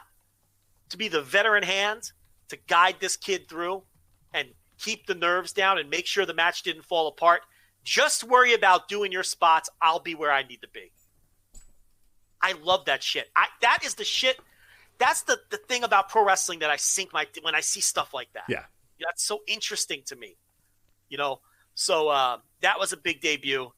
And as far as the Korakuen show goes, I mean, everything was like 10 minutes or less, with the exception of the 17-minute main event. The timing of Dragongate has fucking nailed it. They understand that, hey, the crowds aren't able to do all their stuff. We have a ton of guys on this roster. We have a ton of talent. Everything is 10 minutes, and I fucking love it. It's so perfect. God. They tell their story. They get in, they get out. Thank you. Finally, somebody does this. This was so much fun to watch this show. I went notebook on the 8-man Toriyama versus Red Tag. Dragon Kid, Genki, Yoshino, and Kanda against Eita, Hip Hop Kakuta, Kaito Ishida, and SB Kento. I mean, those guys, it's like SB Kento and Kakuta especially. And I don't want to, I think Ishida's a step below. I mean, those guys are going to be stars. I mean, you just feel it in your bones. And that match was all action, 10 minutes of action. And the veterans won that one. They picked up a win in that one. And I thought that was the best match on the show. I went 4 stars flat. Rich, can you take us through the Final Gate card? Do you have Absolutely. Yeah, I got it in front of me. Got it in front of me. Yes. We also, if you want an extensive preview of Final Gate, Open the Voice Gate we just posted today as we're recording this as well. We'll have a preview up at the website as well, voicesofwrestling.com. So yeah, the Open the Voice Gate guys who covered Dragongate better than anybody in the fucking universe except for Jay, who actually works for the company. They're a great podcast that just went up previewing it, and a written preview will be up probably by the time most of you guys read this as well. So the main event, the big match that we are looking at here, Shun Skywalker versus Ben K. Shun Skywalker, the champion, defending the Dream Gate against Ben K. Ben K, who needs to change his hair immediately. Whatever the blonde thing, whatever he's doing, it's got to change. It's got to go away. He's too good to be doing this. He's too much of a star to be having this shitty hair. We got to change it. It can't continue, Joe. I go back and forth. Sometimes I hate it. And then on the Corkin show, I liked it again. Oh, no, it was bad. So, no, you're wrong. It was bad. It's not befitting of a champion. So, I don't know. What is your overall prediction here? Does he win this match, or does Skywalker keep the title? No, it's like I already said. I think that Skywalker has to win. I don't think there's any other choice. I do too. Yeah, I think you give him that new unit. You give him that. I mean, like, the time will come with Ben K. There's plenty of time to push Ben K. But right now you got Shun. He's on a little bit of a roll. He's going. He's got the unit. Yeah, I'm 100% with you. I think the play has to be Shun Skywalker as your winner there. Oh boy, you all right over there? I don't know what happened to Joe. Joe fell down or something. We'll see. I'm right here. I got the sense I were getting some interference, so I corrected. You were, and now it's good. So now it sounds perfect. So yeah, I took care of it. Yeah. All right. No disqualification elimination match. So an elimination match here. Important distinction here. Toriyama Generation, Naruki Doi, Yoshino, Dragon Kid, Susumu, Genki Horiguchi versus Eita, Ishida, HYO, SB Kento, and Hip Hop Kakuta. So that's I love, despite the fact that you think I hate elimination matches, I just hate Survivor Series matches, but this sounds fucking great. This is a lot of talent and a really hot, RED unit right now against the Toriyama Generation with some really cool workers, Doi, Yoshino, Susumu, Genki, who's been awesome this year, Dragon Kid, who I always love. This is dude. That match looks awesome. This card looks amazing. I cannot wait for this show. Well, they have a chance to tell a great story with this. And that's where you're confident in Dragongate versus WWE, where maybe once every 3 years they'll tell a cool story in a Survivor Series match like they did with Keith Lee last year. And then you get a Survivor Series show this year where all the Survivor matches are terrible. Yeah, matches just happen. But I'm confident that they're going to tell a great story here. Plus, this kind of generational feud is about to end. So they got to shit or get off the pot with some of these feuds now, because we're going in a new direction with Masquerade and some of these, a new unit forming, and this other story getting a little long in the tooth. So there's the possibility of some big angles and things, too, happening in some of these matches and coming out of them, too. Yeah, and like you said, I have full confidence that like every elimination, every pinfall, everybody who that it's all going to be important, and we're going to know who from RED is, and like you said, we talked about with Masquerade. It's like clear that Shun Skywalker is the leader, but this RED, this could be a great opportunity for SB Kento to get the win, or Ishida to get the win, or whoever even Hip Hop Kakuta to get the win, and there to be tension there where Eita gets eliminated, but SB Kento goes through and wins the match, and then it's like, oh well, who's actually the leader of RED? So there's a lot of really cool stuff they can do in this match, so I'm really, really excited about it. I'm just waiting this entire card. Open the Twin Gate match, the RED team of BB Hulk and Kai, who I fucking hate and cannot stand, but they're the champions, and they're facing Masashi motherfucking Mochizuki and Don Fuji. They're gonna win. Strap them up, baby. Strap them up. Let's go. I don't know if you've seen the promos or whatever, but the red team, they're treating this like a joke. Like in the promos, they're saying things like, yeah, we'll take on this challenge because it's a great opportunity to add another win to our total victories as champion. Like, Don't talk about my boy Don Fuji like that. Don't fucking do it. I'm telling you, I think this is going to be a situation where you get a feel-good win, because I don't think that's a great tag. I don't think that's a great Twin Gate championship team anyway. And I think since it's Final Gate and all that, I think you're getting the feel-good win here from Mochizuki and Fuji. I think the promos have kind of tipped me off on that. So we'll see. But like you, I'll be rooting hard for him. I mean, I'll suspend my disbelief and I'll be into the match for sure. Open the Brave Gate. Keisuke Okuda versus Kagetora as well for the Open the Brave Gate. That's looks on paper like a pretty damn good match too. Yeah, it just looks like a spot. Look, we know the deal with Kagetora. What's been the deal his whole career? In a big spot, the guy's great. Yeah. Among the best in the world. And then he disappears. Like, he's not going to put in effort. For people who don't know Dragongate, like, he's kind of like Togi Makabe. You put that guy in something he doesn't care about, he may as well not even be in the match. Yeah, he's a non-factor. He's a complete non-entity most of the year, except in spots like this. Yeah, you put him in a big spot, though, it comes and he's a great wrestler when put in a position to be a great wrestler. And he's probably doing a job here. He should do a job here. He should lose here. And I think this has a chance to be, if their styles mesh, a real good match. Not as much into this match here, but a 6-man 4-way tag match here. Toryumon Generation, Dragon, Kondo versus the Dragongate Generation of Yamato, KZ, and UT. Masquerade is going to be Kota Minoura, Dragon Dia, and La Estrella. And then the RED team, Diamante, Kazuma Sakamoto, and Dia Inferno. But you can get a look at Estrella here. That's true. But that's just a lot of guys, and a lot of guys that aren't very great in that match. So you're getting everyone else in the card. Right. And the units are going against each other. And they're going to blow all this up soon. They're going to blow up this current, Toryumon versus Dragongate versus right. So that's what this is. Team Boku, Ryo Saito, Bokito, or Boko Tomo Dragon, the former Big R Shimizu, and Punch Tamanaga versus the Toryumon Generation of KNS, Ishikawa, and Sachiyoko Boy. So comedy stuff there. But it'll be good comedy, but yeah. So the Boku Dragon, I don't know if you've seen this. I've seen a little bit of it, and I can't just, it's done well, but I also hate it. Does that make sense? So it's Big R Shimizu thinking he's Ultimo Dragon and kind of trolling him, doing all his shit. And he's a big guy. And it's totally played for comedy. It was totally played for comedy on the cork, and they just don't have anything for Big R right now. And he's going to goof around and do this comedy thing for a while. It's typical Dragongate. This is just, and he'll get repackaged at some point. I'm sure they have an idea for him when the units get completely reshuffled and all that. Because he's been a guy. I mean, he was in the tag team with Ben K. Big Ben. Real fun tag team there. And I think that you can get him out of this pretty easily. It's just when this runs its course, he can just shed that and just shot put slam a motherfucker through the mat, and you got, Big R's back. Right. It's one of the arts. It's one of the art of Dragongate too that I think a lot of people that are new to Dragongate don't quite. They're like, oh man, what the hell's going on? But anytime they want to pull a guy from the undercard and make him put him in the top match or give him a big push, it doesn't take long. Everybody's basically ready to go, unless you're like Sachiyoko Boy. You know what I mean? If you're that level, the clearly defined. Yeah. But like you said with Kagetora, it's you can grab him from the undercards where he's doing nothing and put him in a match, and in a few weeks build him up and he's ready to go. And they can do that. The entire company has always been based off, especially with the top guys.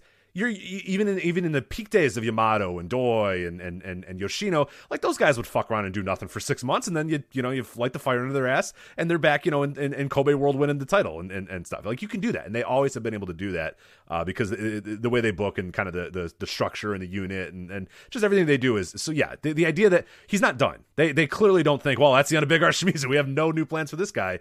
It'll come in time, but yeah, they just have nothing for him right now, so they're just going to put him in and doing this thing for a bit. So. Jason Lee versus Yoshida on the undercard, and then Super Shisha, Gamma, Ho-Ho Lun in the classic Ho-Ho Lun spot here versus Yusuke Santamaria, Problem Dragon, and Kamai. Takedo Kamai is going to be it's a bunch of unaffiliated guys and your typical opening match people. Yeah. So. But fuck, dude, that card, those last 4 matches, Really 5. I mean, I mean that's a big, that the 6-man is, or the six-man 4-way is a big deal. But those last 4 matches, man, are all, dude, I cannot wait. So I'm really excited about Final Gate. Yeah, excited, big time. What's that, the 20th? That is, oh boy, I think it's coming sooner than that, actually. No, maybe right. Yeah, it's Sunday. It's Sunday morning for us. Yeah. Sunday morning for us. So yeah. So that'd be the 20th. We're done with Japan, right? That is it. We're sending Japan to the outside. We've covered everything in Japan, Joe. We've literally almost covered every single thing you could possibly cover in Japan. So we're well done. Listen, 30 minutes. We're there. We're doing well. Wait, we only got 30 minutes? We only got 30 minutes. We can do it. All right, TripleMania. No, we got this. Okay, I'm wasting time. TripleMania. I thought this was a 3-match show. A lot of people think it was a 4-match show. One of the 4 matches I was not a fan of. The consensus is that the opener, the tag team 3-way, and then, of course, the semifinal and the main event were all pretty, very good to great matches, right? In the middle portion of the show, that hour in the middle was horrendous. I would agree with that. I hated everything in the middle. But there was also one of these 4 matches that I didn't like nearly as much as everybody else. So as we go through it, I guess I'll do the slow roll reveal. First of all, I haven't spoken to you about this. Did you watch TripleMania? I did. Yeah, I saw all of it, which thankfully I did because the AAA YouTube page has been nuked. I was able to watch it when they were still had the video up. But apparently I was wondering, as I'm like watching the show, I'm like, that's copyrighted music. That's just playing in the background here. Is this going to be able to last? Is this going to be okay? And no, the answer is no, it is not okay because I went back. I actually had to rewatch a few of the matches via nefarious means, but I watched 3/4 of it on their official YouTube page. And then they re-uploaded it and put an updated TripleMania with none of the entrances and just the matches. And then that got deleted, and now the entire channel is deleted. So, what the fuck? It's just perfect. I mean, that's. I mean, if you're AAA, it's perfect. I mean, so I went notebook on 3 of these matches on this show, and I went 4.5 on 2 of these matches. I mean, the stuff that I liked on this show, I really liked. Oh yeah. I'm right with you. I think I'm actually going to surprise you with which match I liked the best on this entire show. Maybe. We'll see. Let's start with the main event. Hair versus hair. Pagano versus Chessman. Pagano seconded by Lady Shani. Chessman with Reyes Scorpion at ringside. These motherfuckers, you know what this was? This is what people say Game Changer Wrestling is, but it was actually good. Yes. This was awesome. This is my match of the night. Dude, this match rocked. I'm with you. It was great. Oh, geez. In a year where all we've seen is guys hit each other with shit, like every fucking show has like guys hitting each other with shit. This is guys hitting each other with shit. This is when it means something. These dudes out here killing one another, just bouncing all. I mean, just taking huge spots, huge weapon shots, and making it all matter and making it all work and making it important. I mean, God, this is. I was going into it. I was like, damn it, I don't really want another. Guys hitting each other with shit match. Like, I'm bored of that. Every show, there's guys going through tables and hitting each other with kendo sticks and all this sort of stuff. When it was over, dude, this is better than any of these other dorks that go out there and put each other through tables and think that they're doing a match like this. You're not in the same fucking league as these guys. This was great. Pagano is a fucking madman. Just wild. Just the impact at which he does stuff is ridiculous. An absolute fucking madman. As far as plunder goes, this might be, I'd have to look in my notes, but I went 4.5 on this. I can't imagine there was a plunder match I've enjoyed more than this. I can't think of one off the top of my head. This was just great. Yeah. I mean, and then the last one I can think of that I liked it as much is I got to go all the way back to Slammiversary with that LAX versus Penta and Phoenix match. Because I had the same vibes as that. It's just like instead of working the match, like the guys going through, guys hitting each other with shit and going through the tables and all that wasn't the point of this match. Like, it was a good match even without those, but that just added it. As opposed to, Please tell me that wasn't this year, that match. No. That was like 2 years ago or something like that. So I'm leafing through my notebook. No. That was like 2018, I think. So it's been a long year, but it hasn't been that long. It's not been that long. No, that was like 2018 or whatever. But no, like, you know what I mean? Like, it was a good wrestling match that had these things in there, and they enhance the match, as opposed to, like you said, GCW, where the whole point of the match is that a guy's going to get hit with something and go through a table, and like it's building to that moment, but there's like nothing around there to make that moment important or meaningful. It's just a guy getting hit with a light tube or a guy going through a table. Whereas this was like, yeah, there was a larger story being told by these guys in the ring, but then they also fucking 1,000 miles per hour jump from a top rope through a table or whatever. It's like, Jesus fucking Christ. Like, oh, the finish on that pickup truck. Oh, like, my God. What the fuck? Yeah, but, you know, you got the hair versus hair in the mix, too, and you got Hugo Savinovich taking a fucking weapon shot. That was great. Very quick. His selling was so ridiculous. And he bladed so poorly that he bladed twice. He's just screaming on camera. Yeah. While he's desperately trying to cut his fucking forehead. Oh, God. It's perfect. That's AAA, though. It's perfect. I needed this AAA show so badly at this point of the year and in my wrestling fandom. I was looking forward to this, and it delivered exactly what I wanted it to deliver. Which, again, the empty arena excuse is not an excuse. Yeah, no, that's bullshit. When you're Impact and the show stinks, it's because the fucking show stinks. This is empty arena, and it was good, and you forget that it's empty arena. So I'm glad you made that point last week. You know, it's not as good as a full crowd, of course, but it's just a fucking excuse. But I wanted your take quickly because we got to get through this in 2 previews. The commentary with Hugo chiming in with English occasionally as opposed to an English commentary team. Go. Yeah, I don't mind it. I really don't. And that's, you know, I saw you mention that on Twitter of like, hey, does it bother people? And a lot of the, you know, especially you said, hey, Spanish speakers, does this just like bother you that they're switching between? And what they said was, you know, very similar to the, you know, what, you know, I'm used to, I have a bunch of buddies that are, you know, from all over the place, but a lot of Spanish-speaking buddies, guys I play basketball with and all that sort of stuff. And that is a very common occurrence, is to bounce between English and Spanish. And they do it in conversations with themselves. They do it in conversations with their parents. They do it at work. They do it while we're playing basketball. I'm just used to it. So it didn't hurt my enjoyment. And actually, I you know, as an English speaker, I preferred it. I was like, oh, cool. Like, I like that he was able to jump in every so often. And if they didn't care, if Spanish speakers aren't like, what the hell is this? This is annoying. If they're used to it, then I think it only enhances the show. So I think, you know, moving forward, if they're going to do, I mean, if they can't get English commentators, I think this is a nice little, you know, because it added context. And there was people that were probably watching this that have no idea what's going on. So Hugo occasionally stopping and saying, well, you know, this is for the hair versus hair. And I thought it only enhanced it. So a great idea. And I hope they continue doing it if you know, obviously they can't get full-time English, you know, commentators. My only critique would be, he said a bunch of things in English that were obvious to the viewer. Oh, he just hit him with a chair. You're right. We don't need that. Fill in the gaps of the story. Fill in the story. Yeah, exactly. Yes. Right. So, but it was the first time I think that would be, if I had a chance to let them know what I thought, or, you know, I know we have some listeners who are connected and whatnot to some of these promotions. Say the things that aren't obvious. Don't tell me something that's happening on the screen. I know that so-and-so.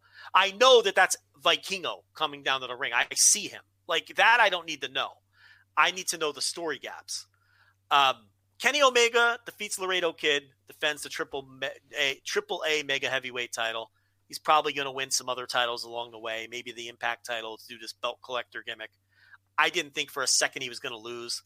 I know the outcome was a little disappointing to some AAA fans who were hoping Laredo Kid would get the big rocket pack here.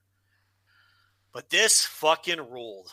I went 4.5 on this as well. I thought Omega went out there and showed out and added to his Wrestler of the Year resume, putting his name in the hat with Go Shiozaki and whoever else you have at the top with another great performance. And Laredo Kid was great. And, you know, Nakazawa, messy catch. I thought, can you even call that a catch? Man, and he apologized on camera. Like you could hear him saying sorry. Yeah. I thought Omega was dead. I thought he broke his hip, but he got through it. And then I don't know if you saw this, but in the post match, whether he was going into business for himself or not, he challenged Vikingo. I would love to see Kenny Omega versus Vikingo, but I don't know whether that's Kenny just trying to, you know, go into business for himself, or if that was a directive. With AAA, I tend to think he's probably going into business. Right, he probably says, fuck it, I'll do it, and then maybe they'll listen, or maybe they don't. Hopefully right. But if we can't get Vikingo into America to work some AEW shows, I mean, this is the next best thing, and probably the better thing. Because if he has a match with Omega down here for this title, they're going to get 25, 30 minutes. Yeah. So hopefully that's the direction. I thought Omega was great. They worked it. This wasn't just a spot match. I mean, Laredo Kid worked his leg. He worked his leg. And Omega sold the leg. And then he did an avalanche one-winged angel to finish the match, which is just fucking disgusting. Oh, my God. I could not. I screamed watching that move. It looks... Oh, dude, I am not taking that. In a million years, I'm sorry. If Kenny says, hey, yeah, I'm going to do the avalanche, I'm going to say, no, you're going to beat me with something else, man. I'm not taking a fucking avalanche one-wing angel, but I'm glad Laredo Kid is a much braver man than I, because that was an awesome finish. And what it does, too, it puts Laredo Kid over as well. It's a nice little nod to say, hey, look, I can't finish you off with my normal move. I need to finish you off with a little bit of another one, because, yeah, he countered the one-wing angel, and he almost got the win there. I think with the Laredo fly or whatever. I forget exactly what the move was, but it was a really, really cool moment there where he switched from the one-wing angel into the fly.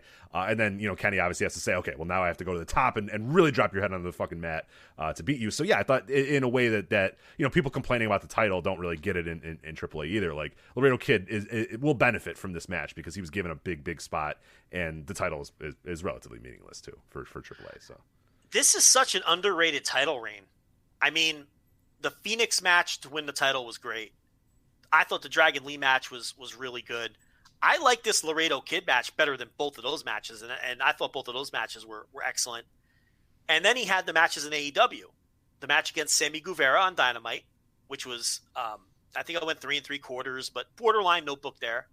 And then the match on Dark against Jack Evans. So it's like, this has been a really interesting and fun title reign. I mean, and once again, people just underrating Kenny Omega's year. Like, the guy's been great, and AEW tag team titles, this title, and of course the stuff he's doing now. Legitimate Wrestler of the Year candidate. And, there's people calling this the Lucha Match of the Year, and it doesn't have a ton of competition. CMLL's been awful. The indies haven't been happening. AAA haven't really had shows since the Lucha Fighter thing or whatever. Yeah, the yeah. tournament. Yeah. Yeah, you're right. There's not a lot of competition. No, and Rob Viper, this is his Lucha Match of the Year, and he's a top authority. Cubs fan, didn't go that far. I listened to their podcast post show after the show, but it sounded like he really liked the match. And there's a lot of other people I've seen have called this the Lucha Match of the Year. So Omega just racking up the accolades, and another great match for him. Let's go to the top of the card now and then work through the rest. How about that? That's fine. Yeah. So the opener was Nuevo Poder del Norte. I love these guys. Carta Brava Jr., Moco Cota Jr., and Tito Santana, because they're great opening match guys. They're perfect. They just do shit for 20 minutes, and it's great. Yeah. You can plop these guys into 1996 ECW arena against, like, Axel Rotten, New Jack, and Cronus, right? And it would just be, like, perfect. They always deliver. And I thought they delivered better than usual here, because I think, they caught a break because the stupid Nino Hamburguesa guy fucking didn't show or whatever. And he got replaced by Dinastia. Yeah, which is fine. He's way better. Yeah, it's perfectly okay with me. Well, it changed the complete complexion of this match. This match went from, like, a comedy thing where people do a bunch of spots and they land on the fat guy to, like, let's actually have a pretty damn good match. And, yeah, it was good. I love this. We weren't spared Big Mommy later on. Well, yeah. So I don't like Big Mommy. People like me. I find her very cringe, but I get that she's, like, over and people like her. But anyway, Dinastia, Maximo, and Mr. Iguana. And what I loved about this is at the end, Mr. Iguana, after all the table breaking madness, okay, Iguana attacks these guys with his stuffed iguana, but instead of selling it like a bunch of geeks, they fucking ignored it. Because it's a stuffed iguana. Yeah, because it's a stuffed fucking iguana. Fuck you, dude. No. This isn't like Hiromu doing spots with a dopey fucking cat and people selling it. They ignored it and then beat the shit out of the guy and gave him a triple power bomb and pinned him. And Rich, you can call me crazy. I went 4 1/4 on this fucking Wow.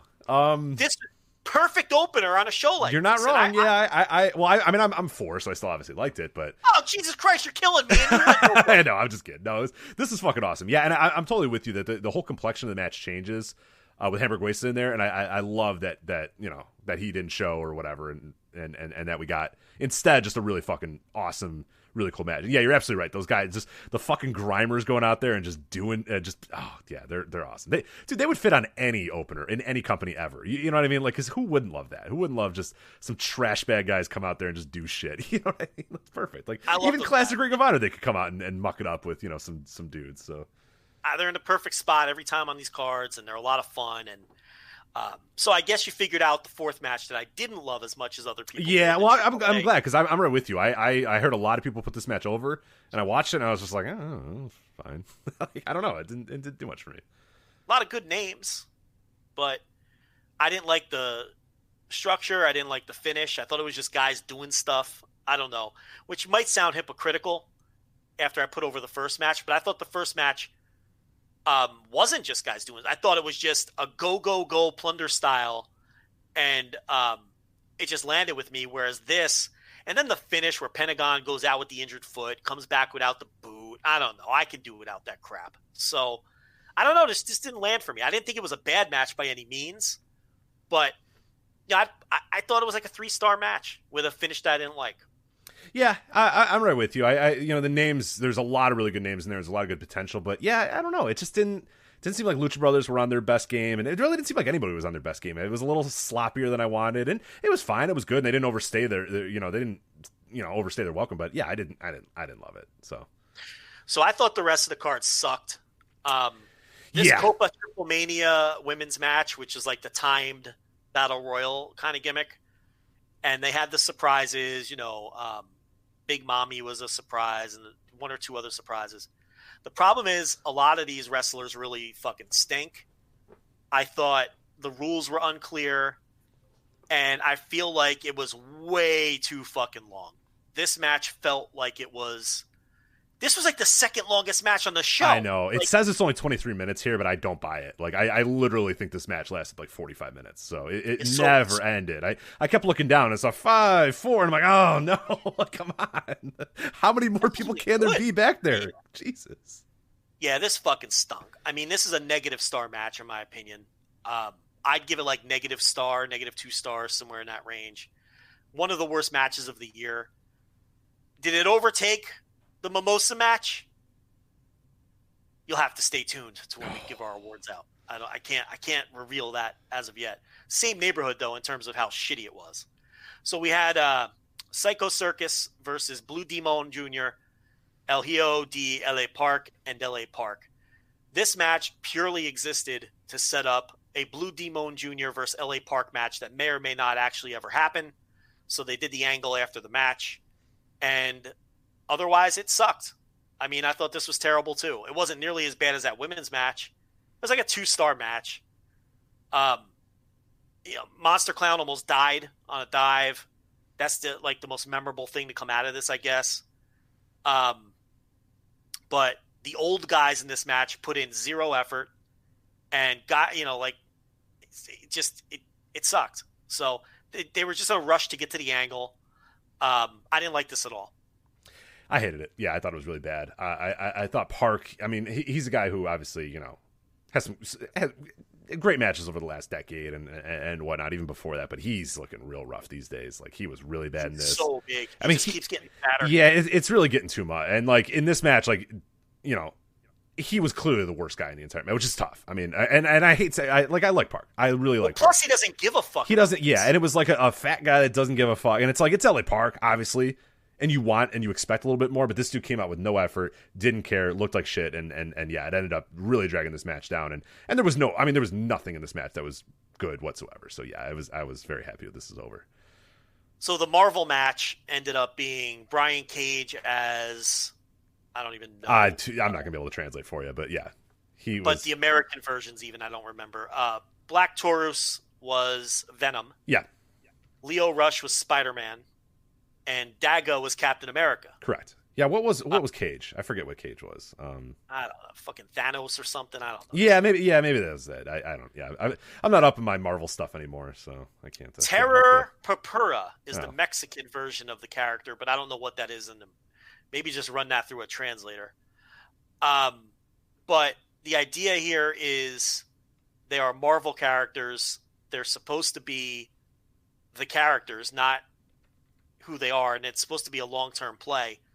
I know this looked like knockoff versions of Marvel characters because the costumes were so bad, but these were officially endorsed by Marvel. They're not doing a knockoff thing. Like Marvel's right. Oh, they were in it. Yeah, they were involved. And Leo Rush is wearing like a hooded sweatshirt. I know, it didn't look very good. They all look like shit. No, this didn't work for me. This stunk. I have no use for this. This, whatever the idea is on paper, they can definitely refine this. I mean, Daga, you can make him any character you want. The guy has no charisma and he stinks. He's just not any good. Leo Rush, I mean, I guess he was okay. Black Taurus is always, I don't know. This was goofy and didn't work. What do you want me to say? Yeah, I think it was the worst way to use like 3 pretty talented wrestlers on this show. So I don't know. I mean, hopefully they got a big bag of money for this, and hopefully they continue to get big bags of money for this. But it's not gonna do anything for me. I also don't care. Maybe Marvel people really cared that, like, Spider-Man was there in the form of Leo Rush. Yeah, but why do Marvel fans want bad versions of their characters? WWE fans claim that, they want bad versions of comedy all the time. So I don't know. Yeah, I don't know. I'm not sure, but I'm with you. Yeah, I'd go watch a Marvel movie if I wanted to see these guys, Yeah.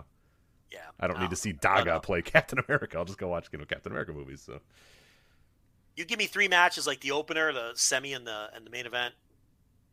That's a fucking. I enjoyed myself. On the whole, this was a lot of fun. I needed some good AAA right now, and I got it. So to me, overall, even though the middle portion of the show is horrendous, not quite as bad as that Impact show, the women's match was. That women's gauntlet match was absolutely as bad as anything you'll see all year. But the other 2 matches were just, basic bad. You could live with it. The rest of the show was so good that I enjoyed it on the whole. Yeah, I'm with you. It was the perfect blend of what it worked for it, especially at this time with all this, everything going on in the world. It's just like a brightly colored shit show, and it's like in the perfect way. I mean that in the perfect way. It was just dumb as fuck. It was dumb and dangerous, but I fucking loved it. Yeah, I think Ricardo, who did our review, it was him and Griffin who did the review of Voice of Wrestling. I think Ricardo said dumb and dangerous was like when he described a lot of the matches, and that's exactly what you want out of AAA, to be dumb and dangerous, and that's exactly what it was. Take us through TLC, Rich. Oh, World Wrestling Entertainment's Tables, Ladders, and Chairs and Firefly Infernos is happening this Sunday on the award-winning WWE Network, streaming live on the award-winning WWE Network. Joe, you're going to get some fantastic matches like the Raw Tag Team titles, The New Day versus The Hurt Business. Hurt Business have been pushed better than 99% of the people. Bobby Lashley is the most protected wrestler in that entire company. And you try to find me one more guy who's maybe Roman Reigns. It's either Roman Reigns. It's literally Roman Reigns, Drew McIntyre, and Bobby Lashley are your most protected wrestlers in that entire company. I mean, I think they'll probably win. Why not? Why not? Yeah, give them the fucking titles. SmackDown Women's title, Sasha, the Boss Banks. It'll be boss time here at WWE Tables, Ladders, and Chairs against Carmella. The returning Carmella. Yeah, I have no use for Carmella. She's wearing red and she's got leather now or something. All right, there you go. Universal title, Tables, Ladders, and Chairs match, because what's the year? Can't let 2020 go without it getting 2 more ladder matches out of the way. Roman Reigns versus Kevin Owens. Will Kevin Owens sit at the table or whatever the fuck Roman Reigns will tell him to do? So. I mean, on paper it should be good, but if Roman Reigns is going to cut a fucking dude, these are 2 talkers. Promo. I mean, Kevin Owens is an in-ring talker guy. Like he's always done that, and Roman Reigns that's his thing now. So yeah, but there's a difference between in the ring shit talker and community theater dialogue, right? So the problem with Roman is there's always the threat he's going to break into community theater dialogue. And as soon as he does, I throw up my hands and I'm no longer invested in whatever they're doing. So we'll see. Someone asked if we're going to do an instant reaction after TLC. No. No, we are not. So there you go. If I could guarantee we'd get people to actually buy those things and listen, I would. But no, that doesn't. The last time we did WWE Instant Reaction, we didn't get a single buy. Right. So I'm not gonna change my Sunday to watch fucking TLC so that none of you can pay me $10 more. So no, the people who already pay would appreciate it. The problem is it doesn't drum up any new business. Right. And Rich hates it so much to begin with. It's not. Yeah. That's the problem. Yeah, so if I enjoyed it, I would do it for you guys because I love you guys. But I'm not. I hate it, and I don't make enough money to hate it. And it doesn't add. We did it for Takeover, and it didn't add a single new subscriber. That's crazy. Yeah. We do it for AEW and we add 80 new subscribers. I know. So no, we are not going to be doing instant reaction after tables, ladders, and chairs. WWE Women's Tag Team Titles, Nia Jax, Shayna Baszler versus Asuka and Lana. Oh, wait, no, they took Lana out of the match, so it's TBD, to be decided. You talked about this at the top of the show. It's just so stupid. Fucking like, ridiculous. It's the only story they had here. They just trip over their own dicks constantly. Yeah. I mean, a terrible story, but at least tell the story. Finish the story. Let us get let us at least get let us have one moment where it's like, that's why they did that. Let's have Lana and Asuka put Nia Jax through a table, and it'll be like, all right, well, that was worth it for those last 15 weeks that you put Lana through a table. But no, she gets a banana peel win, and then they beat the shit out of her, and now she's not even in the match. So because they don't trust her to be in this match long enough. So you push somebody that you don't. Fucking ridiculous. Whatever. It's just a big game because they want to get Lana and Miro. Yeah, right. It's a big game. That's what this is right now, and that's what they do. I mean, maybe Lana will be the Mr. or maybe she'll come out and cost them the match, but I don't know. It's just at the end of the day, it's still just a Lana push. Yeah, exactly. Like, why am I? I shouldn't pine for a Lana push, but at least fucking finish the story if you're gonna do it. But oh god, Firefly Inferno match: The Fiend versus Randy Orton. God, don't punch in your worst match of the year vote just yet, Joe. There is time. Keep right. I haven't turned in any ballots. Don't turn any ballots in yet. Firefly Inferno match. The Fiend versus Randy Orton. Did you see on Raw where Randy Orton burnt Bray Wyatt alive, but then The Fiend emerged from the fire? And they wonder why they do record lows. And then they went back. The best part is it wasn't even the final thing. They just, Tom Phillips would go, well, that was quite unique. All right, here we go. Just like a man has been burnt alive and then murdered, and now it's like, all right, well, here's the Hurt Business. Who wants this? I don't know.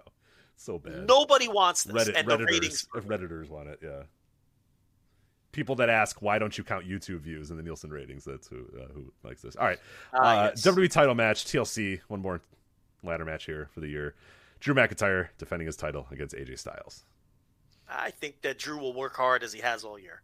Fantastic. All right. Let's get to ROH Final Battle. This company is so bad. Listen to that card. These people are going to kill dude, these guys are going to go. Kevin Owens is going to take a huge bump through a fucking ladder, through a bunch of tables and it's like, dude, there's no one there. They're at Tropicana Field in the Thunderdome. Like, what has happened? It's so bad. Oh, dear God. ROH Final Battle. That's on Friday. That's also a show. It's on Fight as well. We have a preview up. Sean Cedar did our preview there at voiceswrestling.com. Very, very good preview. Nobody knows ROH quite like Sean Cedar does. ROH World Title, Roosh versus Brody King is your main event here. I guess contract situations will determine this, huh? That's kind of the thing with ROH over the last few years. I feel so bad for ROH because they were positioned to have a great year. They signed all these guys. Yep. And they got nothing out of them, and they had to pay them. And now they're all in a much better position with contract leverage to hold Ring of Honor over a barrel if they want them back again. And I just feel so bad for them because they really were positioned to have a good year. And it all got fucking COVIDed away. So what can you do? But I guess if they can get Roosh to stick around, he should win this match. If not, Brody King is a legitimate, prospect and a guy that they can maybe fucking elevate. So it's an interesting match. Absolutely. Yeah, no, I mentioned it. Yeah, it's hard to really give a prediction because it's so much dependent on contracts and who's signing and who's staying and all that sort of. So that and like you said, unfortunately that's been the way with Ring of Honor. Is like anytime you're predicting, it's like, well, who's leaving and is this guy leaving or whatever. So and there's no real builds to go off. They just came back right. A lot of that return was the Pure tournament, and it's hard. It's really hard. I'm so gutted for because I really think they were poised to have a really right, and they did the right thing the entire time. They paid the guys, they were safe, they did all sort of stuff, and it ended up kind of really fucking them in the end, more so than almost every other company.